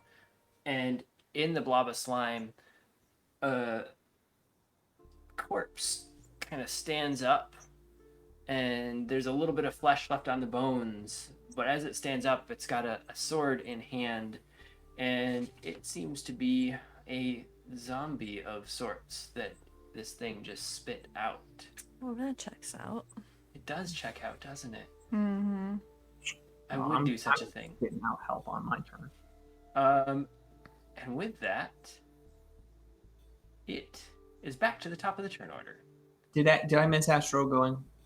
Yeah, Astro had jumped up and made a bite and missed right after Valari had. Well, Garth doesn't know that everyone ran up. Okay. Yep. You don't have ears to hear me I scream? mean, he's on my head. I wouldn't like aim him at our people as much as possible. I would hear you if that makes screaming. sense. Did they just run up there? Yeah. So, yeah. Ari's fell down. And that's about all you can communicate on this little exchange. That was very nice of you. I mean, they essentially share a 22, so they kind of go on the same turn.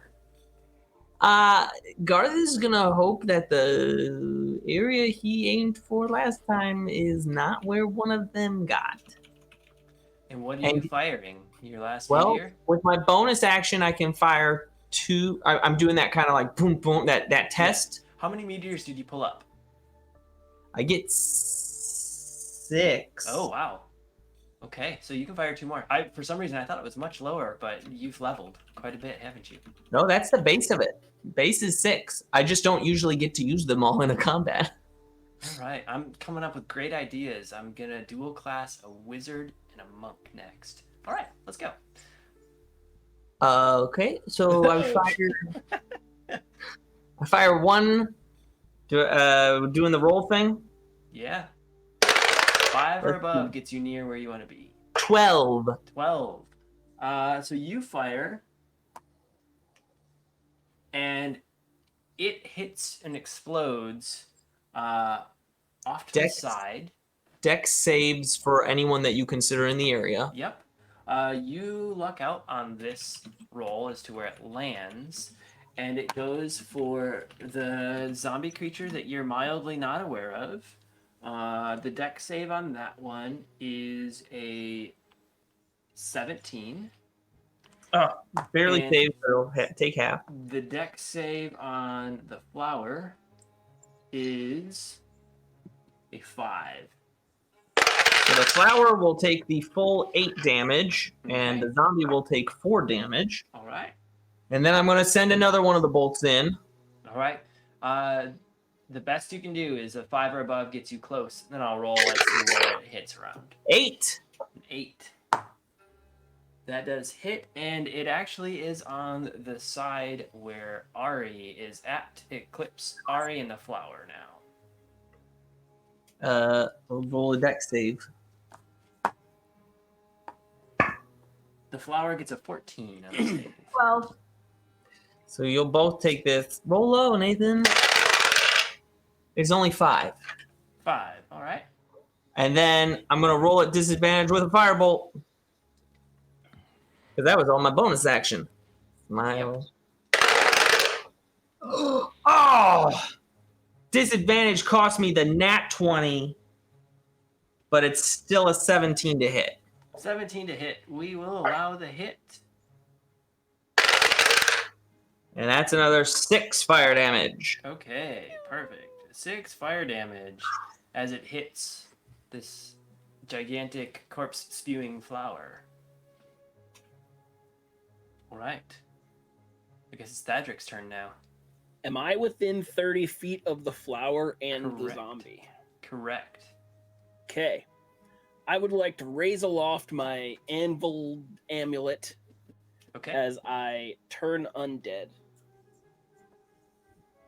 All right. Which basically they get I present each undead creature that can see or hear me within 30 makes a wisdom saving throw DC 17. Okay, wisdom saving throw. 17 for the zombie. And doesn't matter for the flower. Doesn't matter for the flower. That low. Uh, Was it that high? the Or it's not undead. the zombie saves or whatever. The zombie saves or whatever. Yeah. All right. And there goes that idea. There goes that idea. If it would fail, it would instantly be destroyed. Ah, But they Mm. didn't.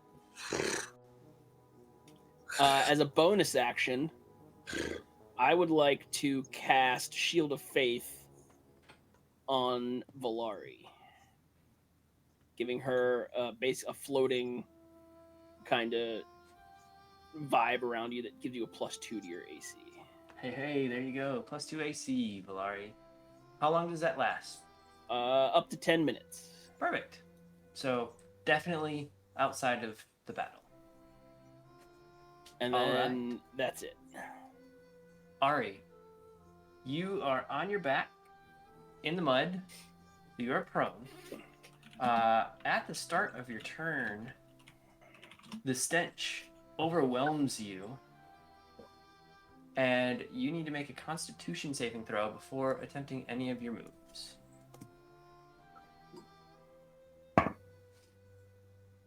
That will be 22. You are able to continue forward. You feel like your stomach kind of churn up into your chest, however. Okay. This is my first time being prone. Can you Yep. walk me through what my options are? So being prone, essentially, your action can be to get up because you're armored and in the mud. Your action is to get up. You use, I believe, all of your movement speed for that. You can still do an action, and then you just can't move. I'm gonna double check here because it's been a while. I would think since half your I think it's speed. half your move. half move. Okay, perfect. Yeah, I have not had prone people in a very long time. You guys just don't get knocked down. And You know we that's just right. Back up again. You're never gonna keep us down.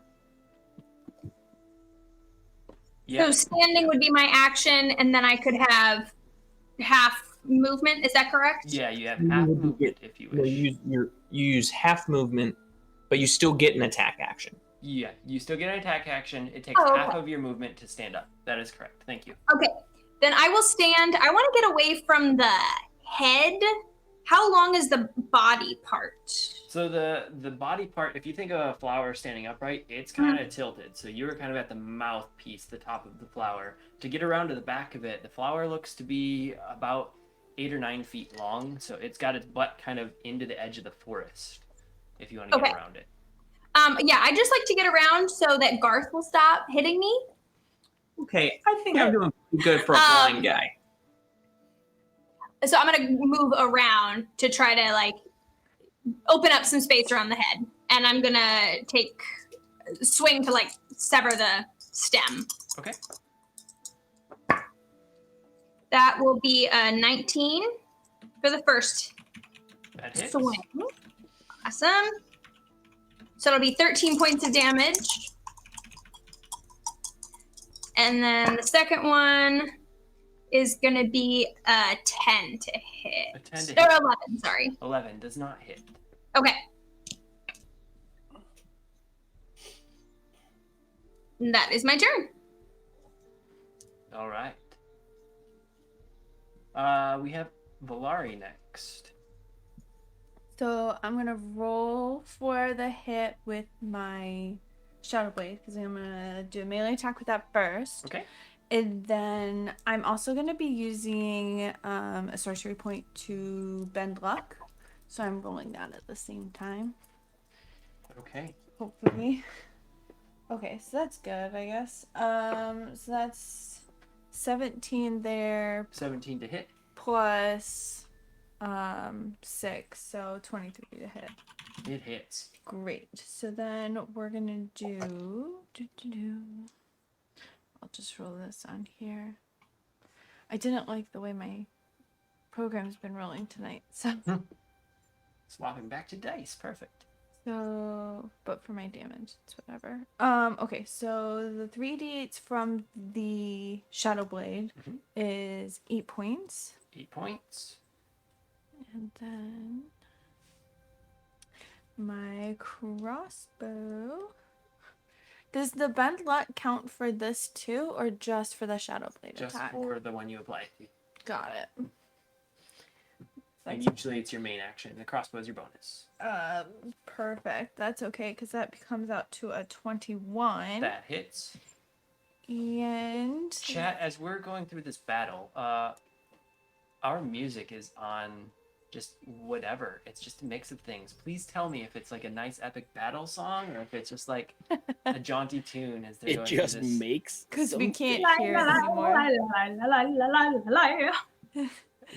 A beautiful tune. So it hits. What is the next? So that's 10 points of damage with my arrows. Perfect. At this point, you do seem to see some of the petals kind of folded back and a bit more mangled on this thing. One might assume this to be a quote-unquote bloodied state, if you wish to know. I like knowing that. We will have Astro take a chomp out at the flower, and he does catch one of the petals, and does a handful of points of damage here. Go, Astro! It is now the flower's turn. Valari, let me, sorry, I need to roll back here. I didn't get you to roll a constitution save. I apologize. You were within a handful of feet of the flower as you started your turn. Mm-hmm. It won't affect, or it shouldn't affect your turn, but let's see what happens. I'm on the wrong page. For Astro. Oh, Astro is that's one of the best ones you could have put. A 16. You save barely. You two feel a very stomach turning like movement as the stench hits you. Astro does end up puking, and at the end of his turn he kind of slumps down to the side and is gagging a bit from the stench. So Astro is actually incapacitated after his turn. So the flower does swing out, and it's going to be, let's just use one of Scott DeNuzzo's gifts here. It's going to be a nat 20 on Valari. 2 tentacle hit. So that means it is a base of 12 plus 9. You get 21 points of bludgeoning damage. I need you to also roll a constitution save. Okay, so 21 points of damage. Constitution save is 13. That's 13. You take poison damage. You feel as the tentacle hits you, it stings and burns, and it burns for 8 points of poison damage. great. Look what you've done. There's also a beautiful, wonderful rollover from last show from Scott DeNuzzo as well. I'm going to use it. It's a nat 20 on our Ari here. A tentacle swings out and hits Ari. You know, it's extra infuriating because I burned a spell to help protect Valari, and then you're just like, nah. Nah, it'll protect the next one. I ran out of nat 20s now. Gotta use what the fans give us. You get 20 points of bludgeoning damage, and I need Oh. you to roll a Constitution You can save. cut in half. I can't cut in half. I can lessen by 3. Oh, less than by 3. That's what it is. She takes a second to thank our wonderful chat. Thank you, Scott. Whispers, good job. 10. You fail that, and you get... Please roll beautiful numbers. It's not rolling. Roll now. I need 46. I can afford to here it take is. the hit. You get 12 points of poison damage as the tentacle pierces the armor a bit and gets down to the skin.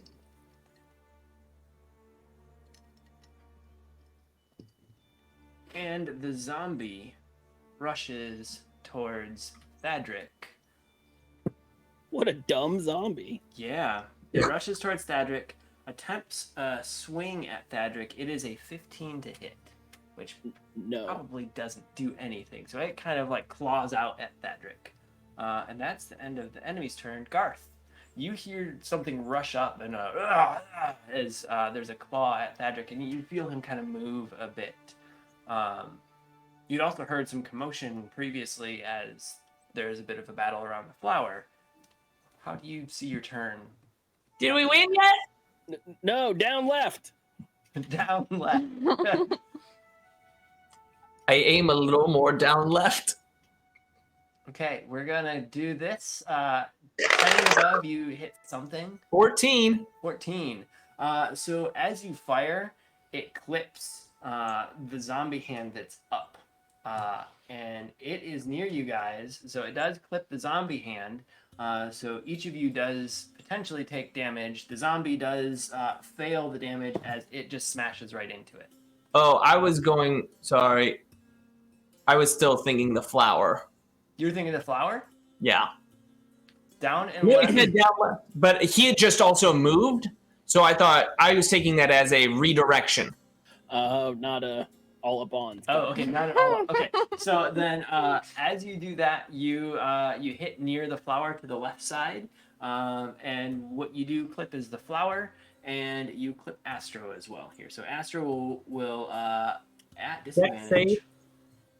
At disadvantage, dex save, and he fails it with a 12. Oops. Why are you trying to kill the dog? Look, I'm trying to kill the flower, and I'm doing pretty good.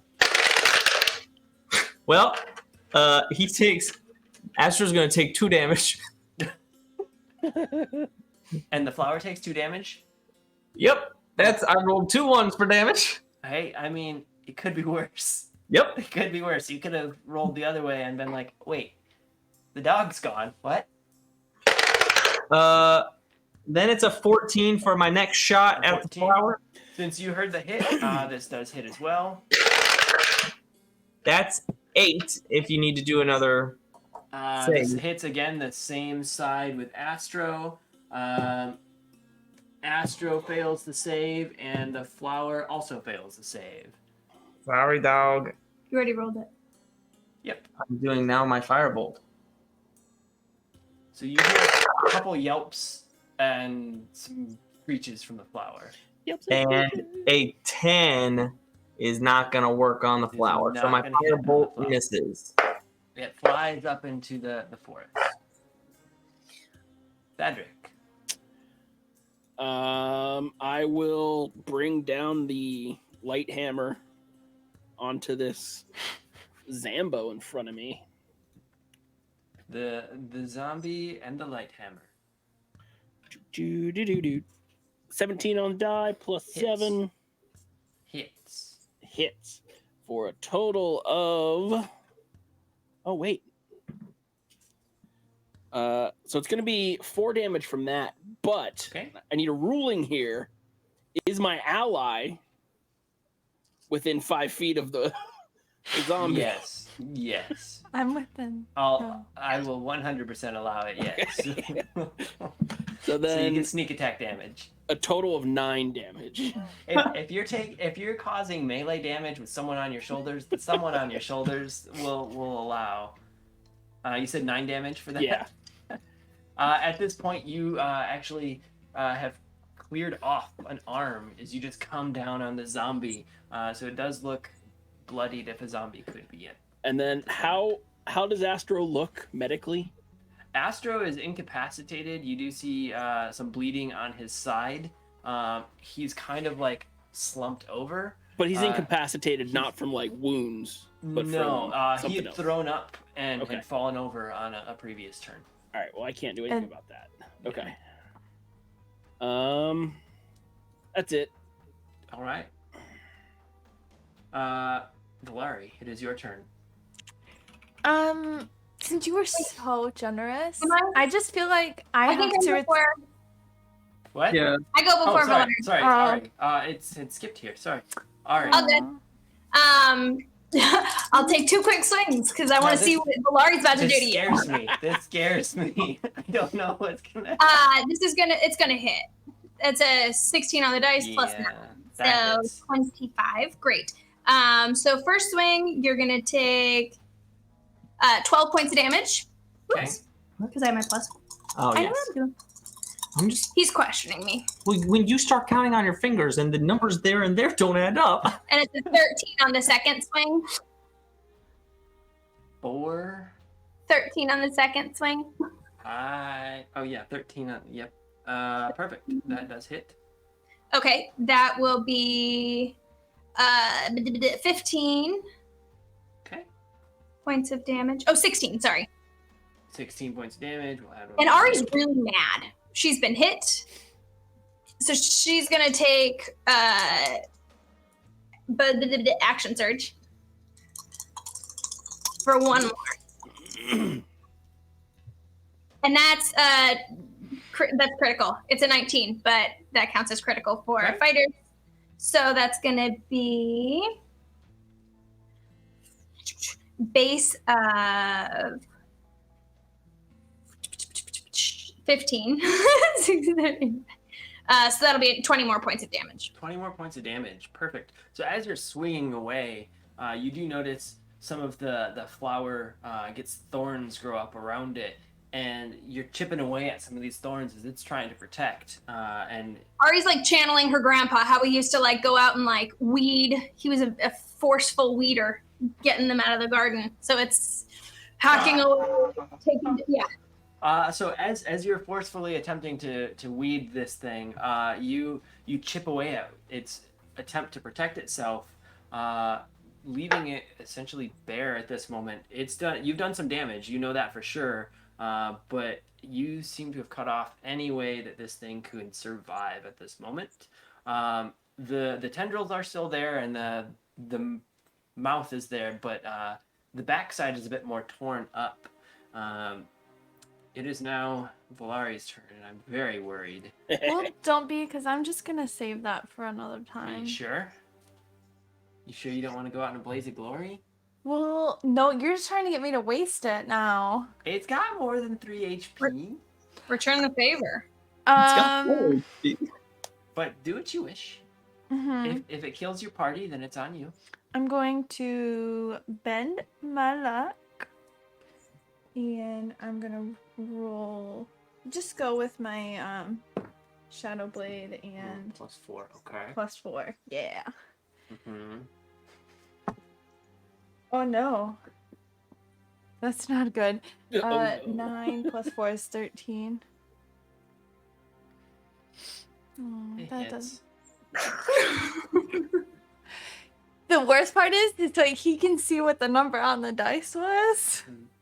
So, It hits. cool. So 13. So that's 3d8s, right? Mm-hmm. Please roll back. Please roll back. Please roll back. Well, I still have the rest of my attack. Scott, if you wish to finish off this party, we're here for you. So that's 17 points of damage. Okay? And then, Your crossbow. yarp, is 15 to hit Yes. with 4 points of damage. Or 6, sorry. 6 points of damage. All right. So that's 23 points of damage. Valaria, as you slash and fire a bolt into this thing, also too going slightly on the bit of blind rage almost, Mm-hmm. you bend your luck and you feel a shiver down your spine. I need you to roll on your wild magic table for me, please.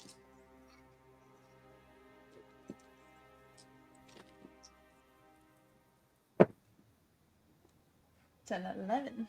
11. Please roll a d10. So many instructions. That's a 10. Pat your head and rub your belly. The best part was I couldn't find my D10. It was Yeah. right there. Mm-hmm. That's a 3. You Just killed Astro. I have a feeling. shrink Oh, okay, good. by 1.5 feet. Again? Yep. You are 1.5 feet shorter. Be Garth. You are 1.5 feet shorter at this point. You have encountered this one in the past, not during our seasons, but you've encountered this one. You know this will last about a day or so.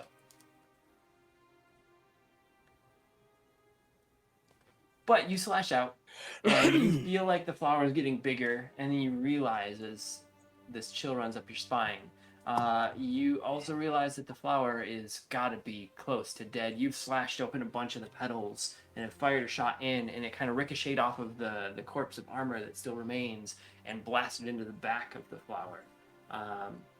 Astro is incapacitated, and it is the flower's turn. It swings out at Valari and misses with a 12. It swings out at Ari and misses with a 9. And that's the end of that turn. And then the zombie does a slam. Tries to. Tries to slam What are you gonna do? Bleed on me? at Thadric. And you see like the stump of the arm that you just removed kind of swing at you and just completely miss as you'd knocked the arm mostly off. And it looks down at its shoulder and sees that there's only just a tiny bit remaining. You hear, and it goes up to Garth's turn, who is sightless at the moment. Knows roughly that there's something in front of him and roughly where the flower creature is. Is the flower still up? Yes. Barely. Garth has run out of meteors, so Garth is going to aim for the flower with the firebolt at disadvantage. If I'm lucky. With a 17 to hit at disadvantage. Surprising, without sight, you're still doing decent work. The gods are on my Where side. is this gonna fail? It hits. Only 6 fire damage. Only 6 fire damage. That is exactly the number that you need. And as you hit, the flower begins to like catch flame and kind of wither in front of Valari, and it spews out a bit of sludge and slime at her feet, and kind of up and over Astro's side just a little bit.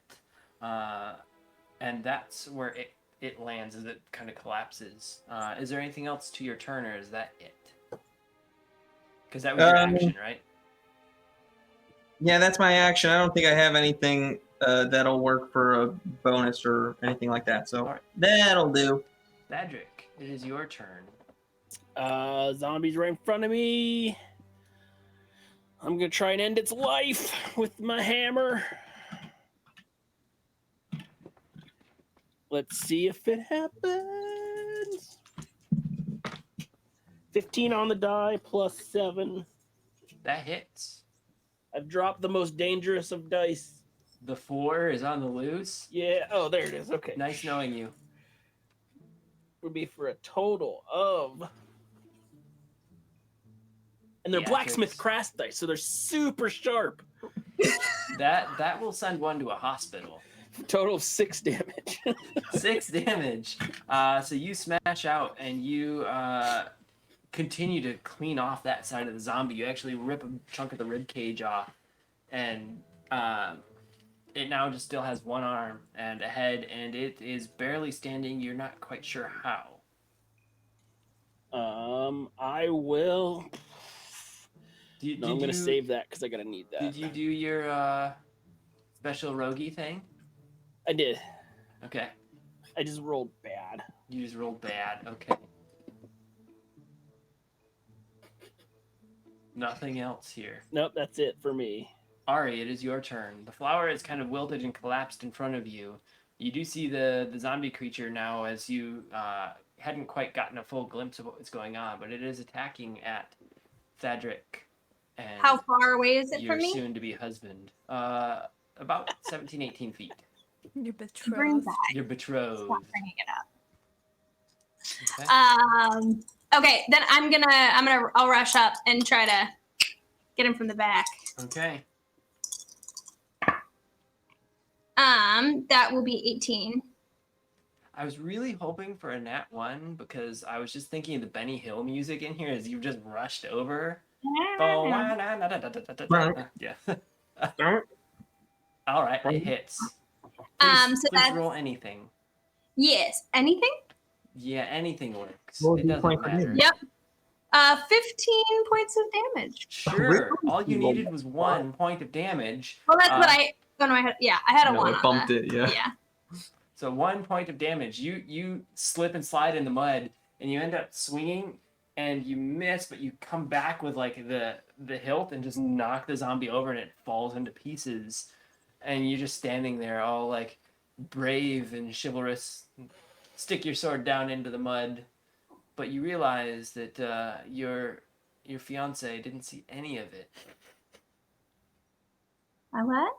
You what? The battle is over. Right now we have an incapacitated pupper who is a little bit covered in slime. We still have Garth without sight, and Ari is now back with Thadric and Garth. Are we? Everyone looks okay. Like no one's like gushing blood anywhere or anything. No one's gushing blood. I think the one that had been hit the most is actually Astro. Yeah. Well, I was gonna take care of I people mean, first, and if they're okay, Ari and Valari did get. I meant like I'm bloodied. Yeah, you guys got smacked pretty hard. Here, I'm gonna do like as I finish off the zombie, I'm gonna take my second wind and just go ahead and get some of my own healing. There you go. I'm gonna go over to our metal-limbed canine. Valari, how are you doing in health? I've been better. I mean, I'm okay. Yeah, you're walking though. Yeah, That's what more than- like I have a healing potion that like I was planning on giving to Astro if I see that he needs I want to it. just do a medicine check on Astro. Yeah. I don't necessarily want to magically heal yet. Right. You're able to sit the pup up, and he gags a little bit, and you realize that he's just like overwhelmed by the stench that hits you even harder as you get close to the flower. And he kind of looks around and whimpers a little bit and lifts up his natural paw in the front as you'd replaced one of his other front paws with the metal limb. And you can see that it's got a couple scorch marks and a scratch up on it, and you see that there's a little bit of a scorch mark up his shoulder a little bit. He seems to be hurt, not to a critical point, but in a fairly painful condition. Okay, here's what we're gonna do. We're gonna take, we just need to like hang out for like 10 minutes, Okay. and I can fix a lot of this. Wait, did we win? Yeah. Yes. Because I was about to Would I know that like a big part of his discomfort is coming from the smell? You would see that a chunk of the discomfort is coming from the smell, because it is also a discomfort of everyone who gets close to the flower. Where we're at, like with Astro and stuff, I want to prestidigitate like Around him. just like It's a very small area. Yeah, You can yeah. probably encompass like Could we head also- and- yeah, just like the smell of like fresh grass. As you do that around him, his little ears perk up just a little bit, and you see him kind of try and stand on his hurt paw, and he pulls it back up and whimpers. Okay. Everyone, including Astro, gets 18 hit points back Heyo. as I cast Prayer of Healing. As you do that, because we've been focused on Astro here, you see the little pup put his paw down in the mud, and then look up and kind of bounce around in a little bit of a circle as you realize that he is a lot better off. He's not to his full health. You still see a little bit of damage on him, but he is in a far better condition. Using that as a little bit of a understanding. Can we like get out of here? Yes, please. I think that's what we've been trying to do. You guys had spent 10 minutes here, though, correct? Yeah. So, in that breather, is there anything else you wish to talk about, plan, do, as you're waiting for the actual cast to happen? Garth, without sight, is staring into the abyss. Healing doesn't bring back like partial vision. No, it does not. So while we're sitting there, I'll just be like, wait, so I'm confused that. Did you have to learn your spells or not? I can't really talk.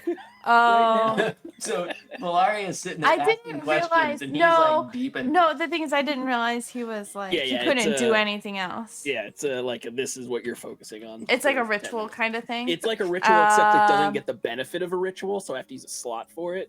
I'm just Okay. picturing Valari standing there talking to you, and you're just like keeping your eyes closed tightly. Yup. Just one. I'm talking to my god. Anything Got else it. in the rest I of the didn't group? realize that. I've never Yeah. played a healer, so I don't know. Yeah, Goth doesn't really know anything else that he can be doing. I think he's just listening right now for any signs of big creatures coming their way. Yeah, I think Ari would also be on watch because Cool. that thing clearly didn't have a 7-foot footprint. No. Garth, I will let you roll at advantage to see if you perceive anything coming your way.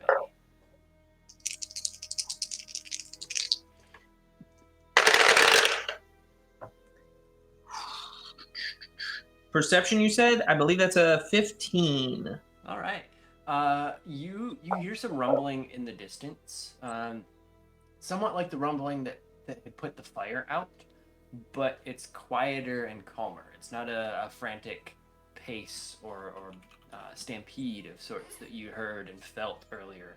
And it seems to be, if you recall your directions properly, what you believe to be somewhat behind where you're all at. As I'm assuming at this moment, you're still very focused on trying to remember, like, what's my forward. So you do notice that there is something still moving about behind you. Yeah, should probably get out of here as soon as that is done. There are still things out there. And we're ultimately only like 60 feet from the door at this point, right? Yeah, you're probably about 60-ish feet, so it's a little bit of movement here. We did get a little special insight from chat as to what exactly has been said to Thadric's god as he's praying here. If I'm reading it correctly, the whispers here say that, "Dear Forge God, please keep Valari quiet while I tell you how good you are," is one of the mutterings that was heard. I may believe that after she just walks up and starts chattering to him. One time. One It happens literally The one I'm time she so tries to quiet. actually talk. all the time. Valari, run And I go, again. this is why I don't freaking talk. We're not always casting spells, Valari. You have other opportunities. Now, the healing does settle in, and you have seen Aster do his little prance around as he's gotten life back. The 10 minutes are up. Do you wish to sit here longer or carry No. forward? Nope. Let's get out of Nope. here. GTFO, let's go. All right. Thad, Well- why don't you take the lead with Garth? I'll take back this time just to make sure. Okay. I'll Unless you want to, like, me to lead and then Ari cover your 6. no, I'm good. I'm good. Garth tucks his staff underneath his arm and kind of like points it forward almost as if it's a lance. like you're jousting Oh, here. the lance. Mhm. Hello. If anything comes out and tries to attack, 8 feet in the air. Alright. He's gonna. I'm just gonna plunk. There it is. All right, so we're in full-on jousting mode to exit the forest. And as we move forward through the forest here, the path is winding and is a bit tough to navigate. I do need all of you to roll me a dexterity check, please. Garth, you don't have to roll this as you're not walking at the moment, so you're just chilling on the shoulders. You might want to roll a dexterity save. Yes, you might want to roll a dexterity save at this point, as it seems like Thadric catches his foot on one of the bits of root that's sticking up in the pathway. That's a natural 1, my And dudes. falls flat on his face. Thadric, what was your marching order? Were you in the front? I was in He front. took the lead. I don't Okay, care. perfect. Perfect. So I fall and throw Garth into the danger. You throw Garth forward if he doesn't throw. I got Built a, himself on I his got a step. 14. A 14. So you don't get quite thrown. You topple and roll off of Thadric's shoulders as he goes face first. If it was much less, you would have been thrown. So you're lucky here. Garth, you roll a couple times and you end up kind of on your butt facing forward. Your staff and your torch have been knocked out of your hand at this point.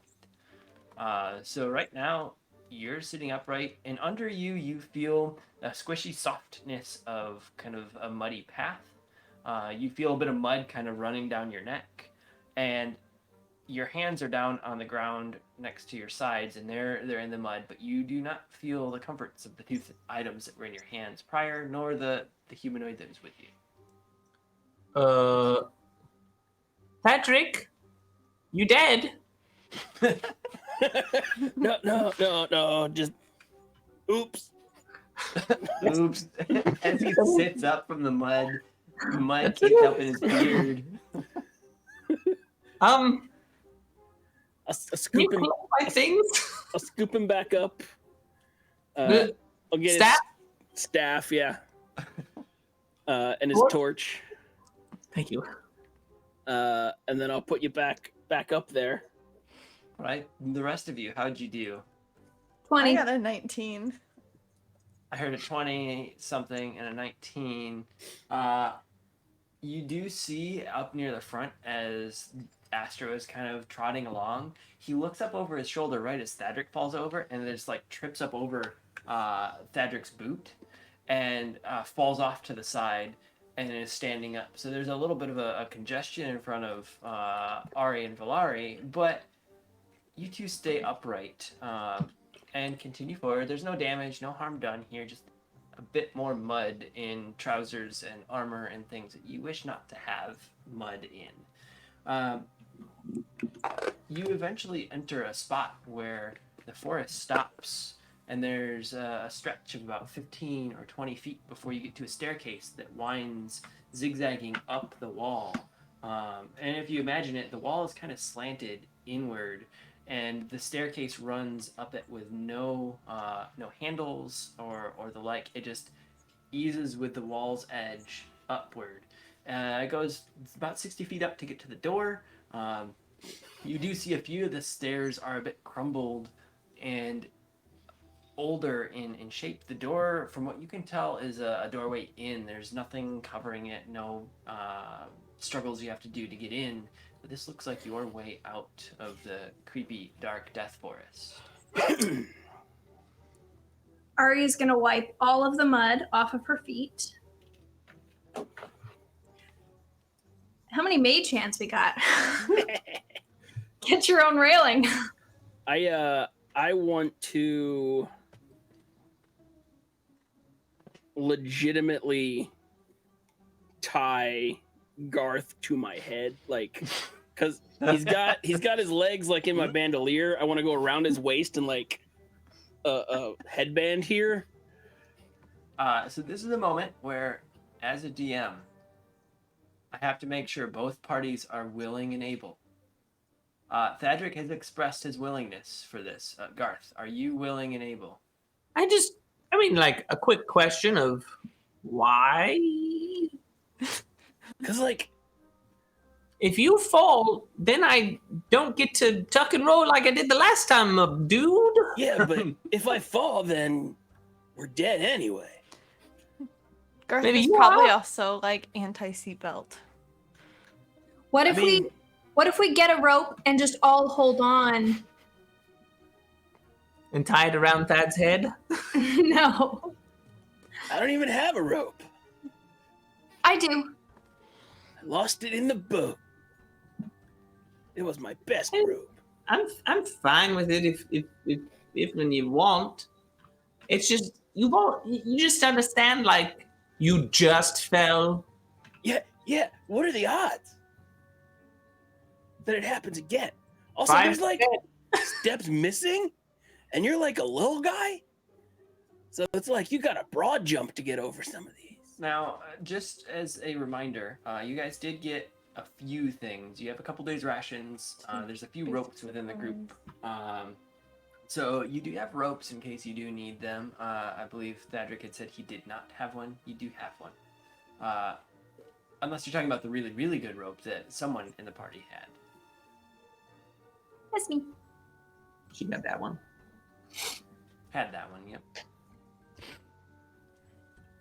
Now, Would the gourd take both that Garth and I up there? it would not. It would take only one of you. It is about 60 feet straight up, though, if you wish to have that for any other fun planning maneuvers.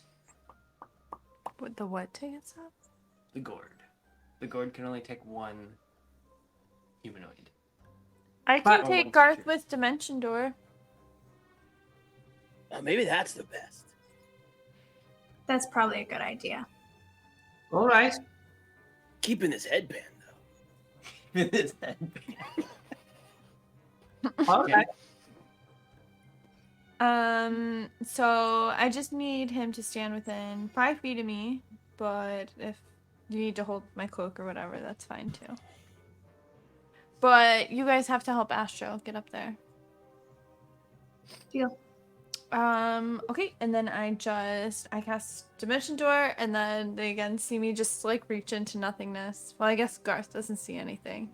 he He probably just feels like he something feels the weird. pneumatic tubing of, and then you feel a bit harder ground underneath your feet. Valari sees that in front of her there's a small platform about 10 foot wide and 10 foot deep. There's a door in the wall around it. It's a very ornate stonework that she doesn't recognize any of the symbols or patterning on. The floor also has some very ornate stonework, but it is very worn, so it's not easy to see. And then, yeah, you guys are up there, and we are to the rest of you. How are we getting to the top? Scott brings up a very good point. Can Astro blink to follow? Astro can If blink, he chooses to, about 3 to 5 times a day. And he can go only about 25 or 30 feet, so he can make his way up there fairly well. Okay, cool. So as Valari steps through this portal, you do hear a little. And he starts looking around and twirling circles and sniffing up in the air and just completely confused as like she was there and is just gone. I'm gonna point for him, like she's up there. Let's see here. Does he notice the point? that is. He looks around and you're like, hey buddy, and he looks up and he recognizes Valari up to the top, and you hear a little excited bark, and he wags his tail and he bounces up to the first like zigzag, and then bounces up to the second, and you see him just kind of teleporting a few times up, and he lands right up next to Valari and Garth. And then he twirls around Valari's leg and then sits right in front of Garth between the ledge and Garth, like, don't move. And you feel him kind of lean back into you, Garth.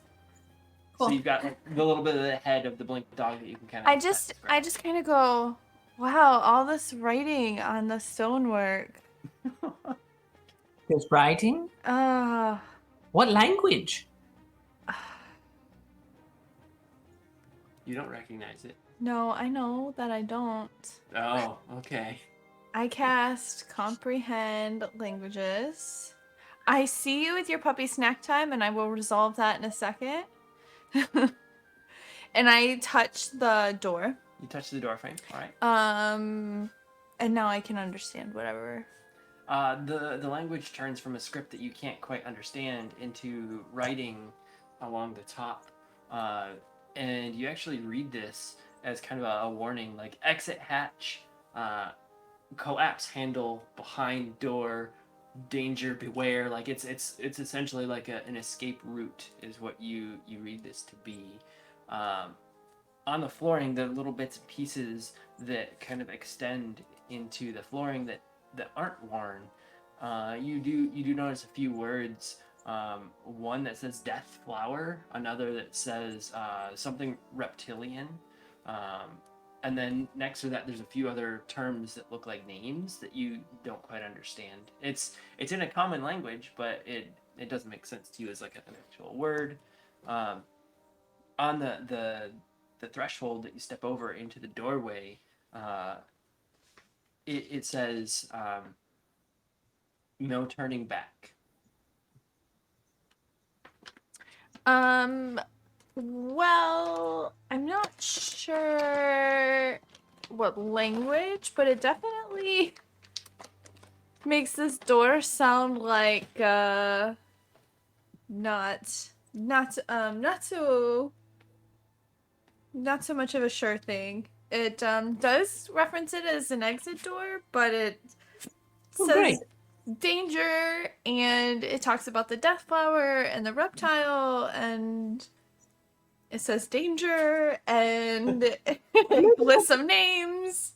But we've already faced dangers. Maybe it's for the people who came through, like, look up at the door. What was in this room? Oh yeah. But, like, it's just weird that it's labeled an exit door and says danger. I guess we'll just have to be careful on our way through. Hey. It's the only way out that I saw when I could see. Kiss. Well, that's where it's at. Now to Ari and Thadric, who are at the bottom. How do you wish to get to the top of the stairs? Walk? Very slowly. Okay. As close to the wall as possible with like a hand on the wall. I need Ready two to, dexterity saves as crawl. I want to have the gourd out and to my lips just in case. the gourd out to your lips. Okay. That's not how it works. What do you think You this have gourd to works? shake it. Oh. And I technically, wanted to still have say... it. I also wanted to be like, oh, and Garth, by the way, try not to move very much, okay? Okay. It's not a very large platform that we're standing on, and there's only 3 of us here already, so just don't Eat your move. vegetables and wait for us. What? 18. 16. Yeah, eat your 18 and vegetables. 16. You both pass the first couple switchbacks. I need one more roll from each of you as you do the last set of switchbacks. Did you just burp? 15. 15. 16. 1 6.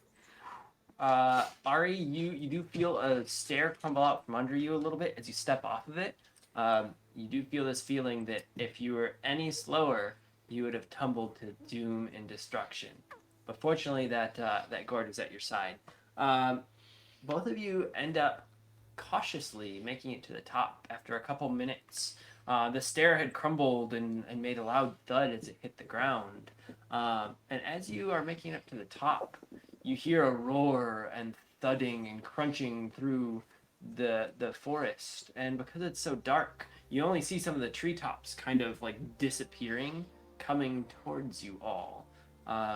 You only have a moment before whatever this thing is that is approaching, if Volari wishes to share what she had learned. Otherwise, there is a door with a language that none of you can comprehend kind of written around it.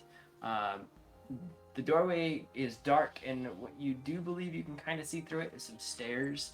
There is a lever just inside the door, too. Let's go, guys. Okay, well, here, just really quick. There is reference to danger, and I don't know what side of the door it's referring to, even though it does identify this door as an exit. An exit from danger. I'm okay with it. I say we go. I don't want to go back the way we came. I don't know about you I'm guys. fine, but Yeah, as long as you guys know. Yeah. Out the door. Okay. I will go last. Well, we just have to make sure there's a lever in the door. I can see it. There's a lever just inside the door. Yes. I think we have to pull the lever when we get inside the door because it says something about an exit hatch and something about a latch. Okay. Can we all like go through the door and then pull it? I don't totally. Yeah, Well, it's I mean, I quite wouldn't dark on the other recommend. side. So it's quite dark on the other side. And as you look in there and you I get pull like out my a sword or a flame shield, you do notice there's a small room with some stairs that are very steep that lead upwards. Okay, going that way. Does anyone care if I like take out a couple of these steps so whatever's down there can't get up here? Well, the only thing I would say no is that if anyone gets stuck down here, then they don't have a way out. Well, that's on them, really. Well, Can we close the door behind us? Yeah, I think that's what the lever's for. Let's go and close the door. Okay. Just saying. Creepy stone statue thing down there. Let's go.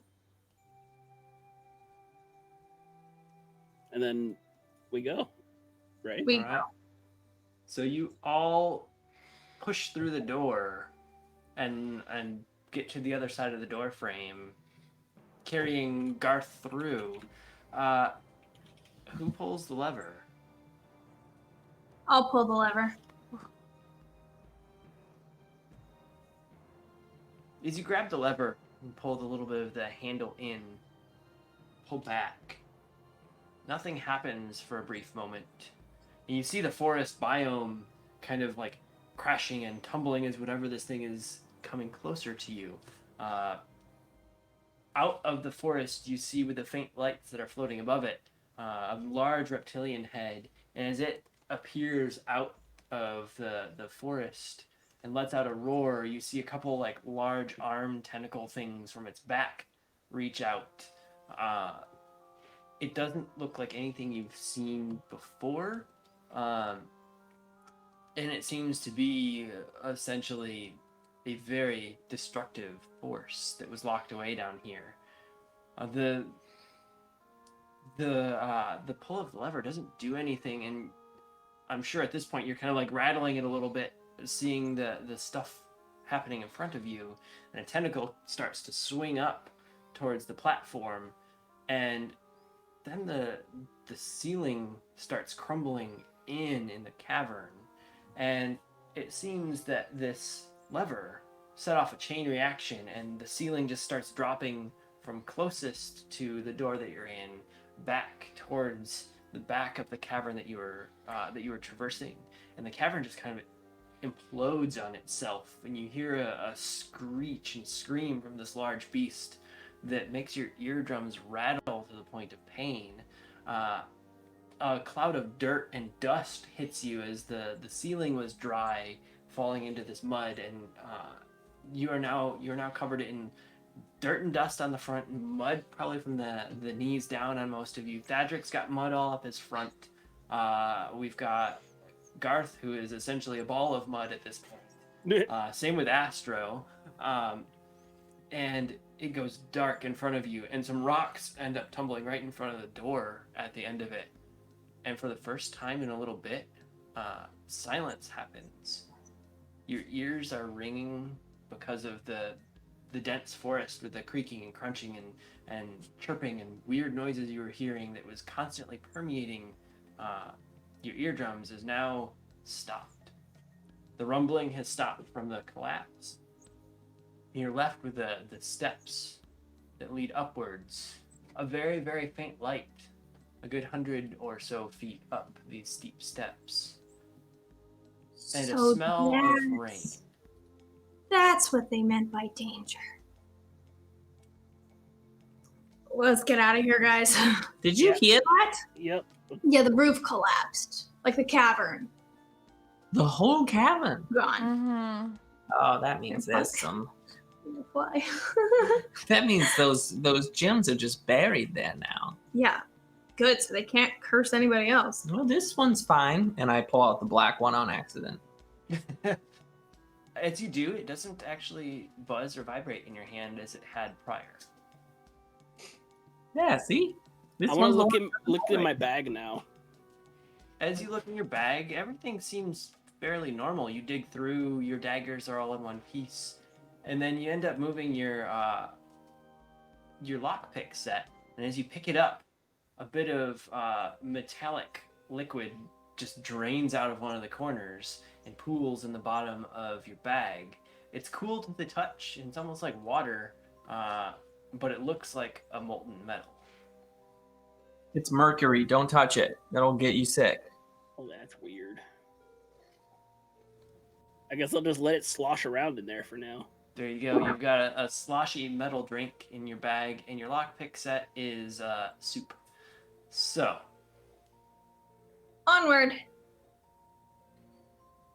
as you climb the stairs, a bit of fresh air meets the dank stench that you were in momentarily, and you're able to get to the top, and there's some vines and weeds kind of grown over the bit of the exit that you have, and with a little bit of effort, you're able to clear them. There's a small platform, very much like the one that you'd use to enter the dungeons that you were just in, but this one is very grown over compared to the last.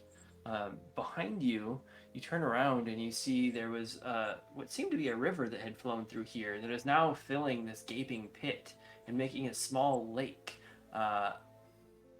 where the collapsed ceiling had fallen in. Wouldn't want to swim in that. Back to town. Remember, we have to raise our hands or they will shoot us. Can you let me know when we're close enough for that? When we're like, because it was, if I remember, it was a couple miles, right? It's a distance now. Yeah. After like, I don't know, a good bit of time, I just want to be like, Garth, put your hands up. We're close. Thank you. I need at least one of you to attempt to figure out the proper direction, as this was a bit of a curvature underground that you're not quite sure where you're at. It's rainy and dark, so you don't How have bad really a is sun. this water of this little lake? It looks a bit One. muddy right now as it is filling in, but the river that's filling it looks fairly clean.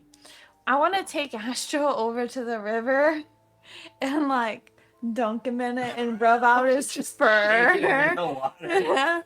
So we have a 21, correct, Lauren? Mm-hmm. All What right. are we rolling for? If anyone needs to try and find directions to town, but Ari Ask looks around. someone. I had an If 8. you need So... directions, you just What ask. did you roll on? You can do history. I did a check, survival. You can do a survival. You can do a nature if you want to try and figure out direction. Like almost anything but strength and constitution will try to find you a direction. Basically. Deception. Animal handling. You can ask a bug if you do it well enough. On my rolls, I got 17 or higher. So Alright, I'd there you agree go. with whatever. So for the most part, you all know roughly the direction of town, even though it's mid-afternoon, or early evening, as far as you understand. It's a very heavy cloud cover as it's raining, and is giving you a little bit of a wash. Volari ends up taking Astro and just like cleaning off all the mud on him before you all set off. And as you head back to town, Thadric plays a prank about halfway there, so you expect, and tells Garth to throw his hands up where we're getting close. So Garth is sitting on Thadric's shoulders, hands up for a moment, as they're all just walking down the road. And that's where we're at currently. After like 5 minutes, I'm like, are you sure? Yeah, you don't want to get shot, right? No, I don't. I guess I don't remember them having this much sightline. No. You can see the bows. They're aimed at us. Keep your arms up. You can see the boats. I mean, I can't, but A mile is like a 20-minute walk. He's gonna be sitting there with his arms over. At a certain point, they're like, Put your arms like on his head. Yeah, they just rest him on his head. He's like this. At some point, as Garth is starting to tire and his hands are like up over his head and leaning onto Thadric, you do see the city wall in the distance, a good 100+ feet out. As you get to a clearing from the forest that you're in, you do see the archers poised across the top. And as you begin to each start to throw your hands up, there's bows drawn to the moment of you walking up to the gate. And as you get to the gate, an elderly man walks out, and he greets you all. Hello. Well, what is it that you're doing coming to our city? Saving the world. Saving the world. What was the name of the older elf who sent us?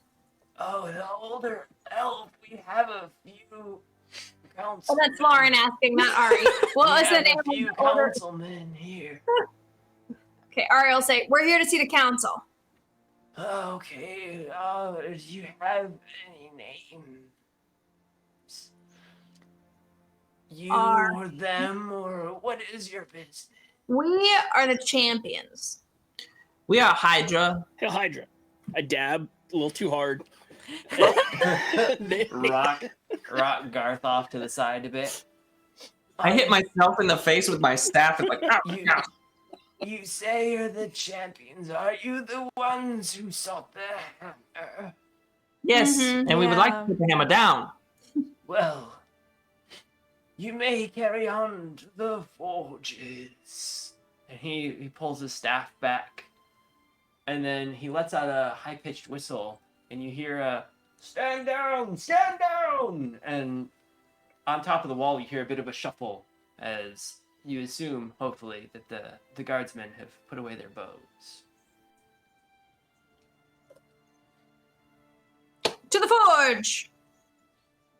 Yes, to break the stone. As you make your way back to the forge, the city is a bit more battle-worn than you expected. There's a few mildly fresh spots of blood on the ground. There's some nicks in some of the woodwork on the homes. Those nicks. There's those nicks. There's also a dead horse laying off to the side, and it seems to be a couple strange creatures that you've not seen before. So it seems like the powers of evil chasing you down have made a bit of a push on the city. As you get up to the forges, the front doors, the large doors that had swung open with such effort, are kind of rocked off their hinges and kind of leaning against one another. That leaves a triangular archway into the forge. The bookstore that you can kind of see from the front is all but burned out. The city was very much ransacked. Someone described it to me, I'm sure. No, we're not going to tell you. No, the thing is, Garth can smell the smell of burnt books. He knows it. Please roll a history check on that to see if you can smell it. Put your arms down. You're embarrassing us. That's It's a 19. Plus my history, which is 8, so Garth, 27. Garth, you get towards the forges and you sit up straight, and you know that that's old parchment that has been burned. But you've also caught a bunch of other smells that you're like, that smells like a blood and other things. So you're like now bristled. Valari, what is it that you were wishing to do? I just go, I wonder who would want to burn a bunch of books. No! It confirms. No! Well, aren't you glad you bought the one you wanted before we left? Garth pulls a Keanu himself and starts shooting fireball just up into the air. No! As you get into the forges, you do see a hammer, not a metallic bang smash hammer, but the Forge Master leaned up against the obsidian jet black stone that the anvil that she'd been working on, and bleeding from a big gaping hole in her shoulder and chest, and looks at you as she seems to be on her way out, and just kind of raises a hand with the last bit of effort to call you over. That help.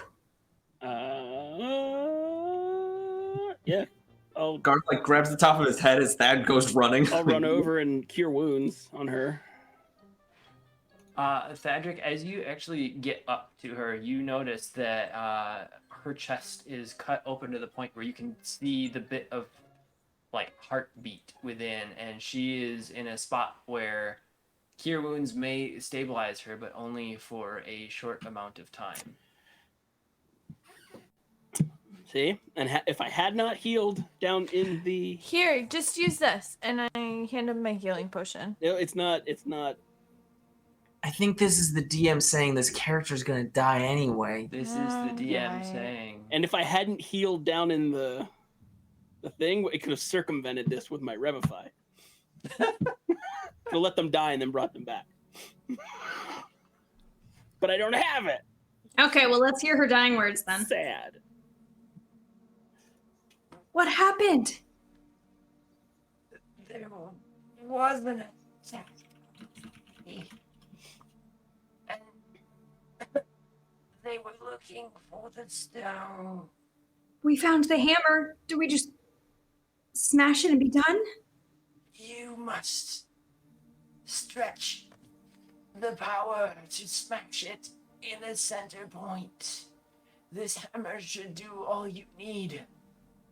But one of you must be competent enough to do it. I trust both of you, as you are Forge Masters yourself. And she coughs up a bit of blood and looks across. I believe the council should have survived. My son went to help protect them. Do what you need, and hopefully we can rid this evil. And she coughs one more time and slumps over, and the very metallic hammer that was at her side she grabs and kind of slides over towards Ari. This is yours. The hammer is Thadric's. And she points towards the hammer that was rescued hanging at Thadric's side and just slumps over.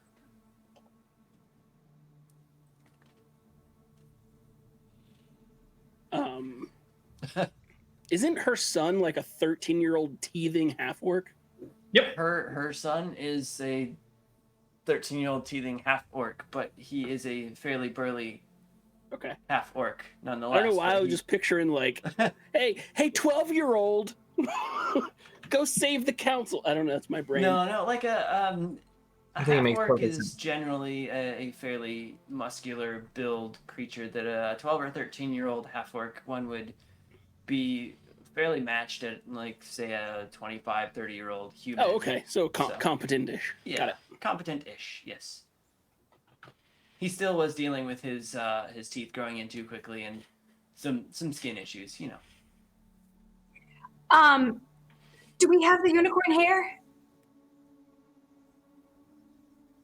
I literally can't remember. I believe somebody still has a few strands. But didn't it not work last time? We didn't have the... We didn't have the hammer. Yeah, okay, here.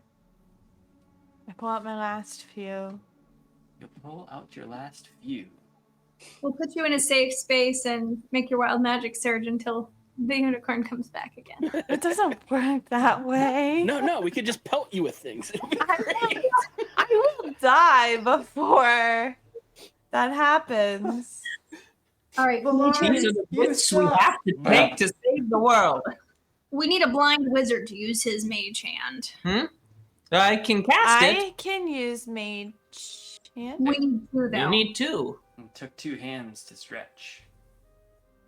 I cast it. Well, could I not?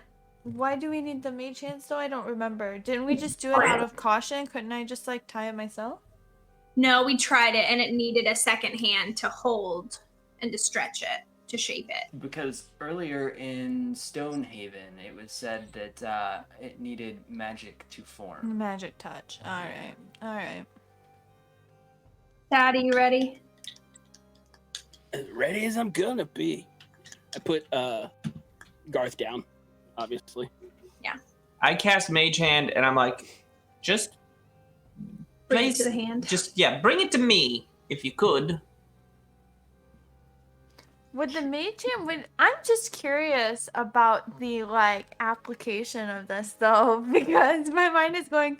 But does you like you know how like if you can feel things with your mage hand, feel the thing and then you feel the thing, like so he knows what he's doing. You can just tell him to grasp and pull. I'm like, how would that work?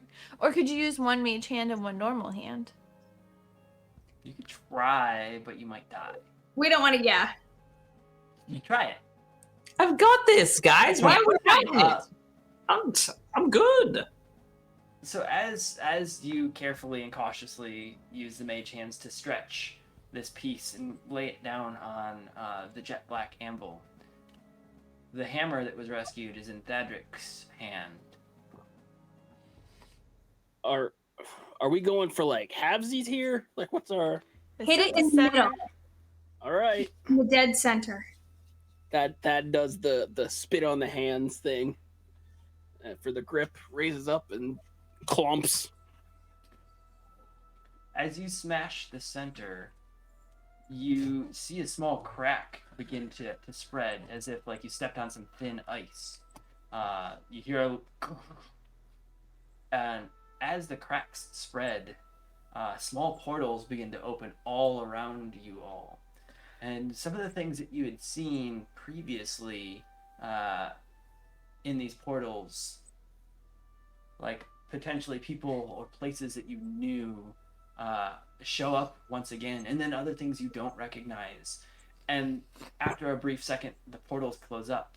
Garth, at this moment, you actually hear some voices kind of appear, and you hear the crackling of a portal. You've seen enough of these, and you've practiced enough of like small magic to understand what's going on around you. You recognize a couple voices. One you might recognize as your father.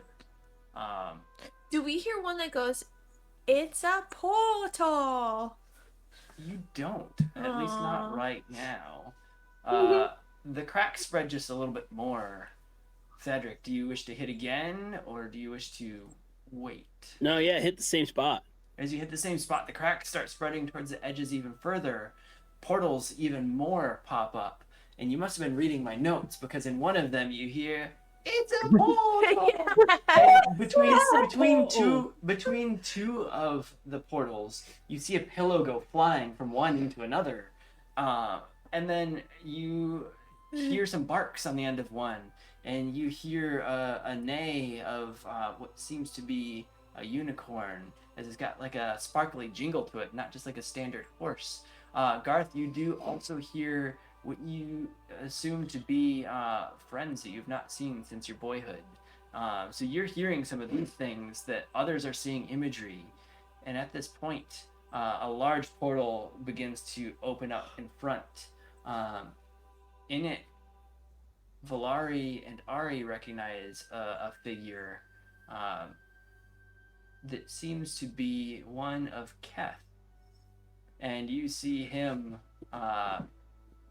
in the same attic space that you had chased him through a portal in multiple months up to a year ago. And you see it almost from a side angle, and you see him sending forces through his portal.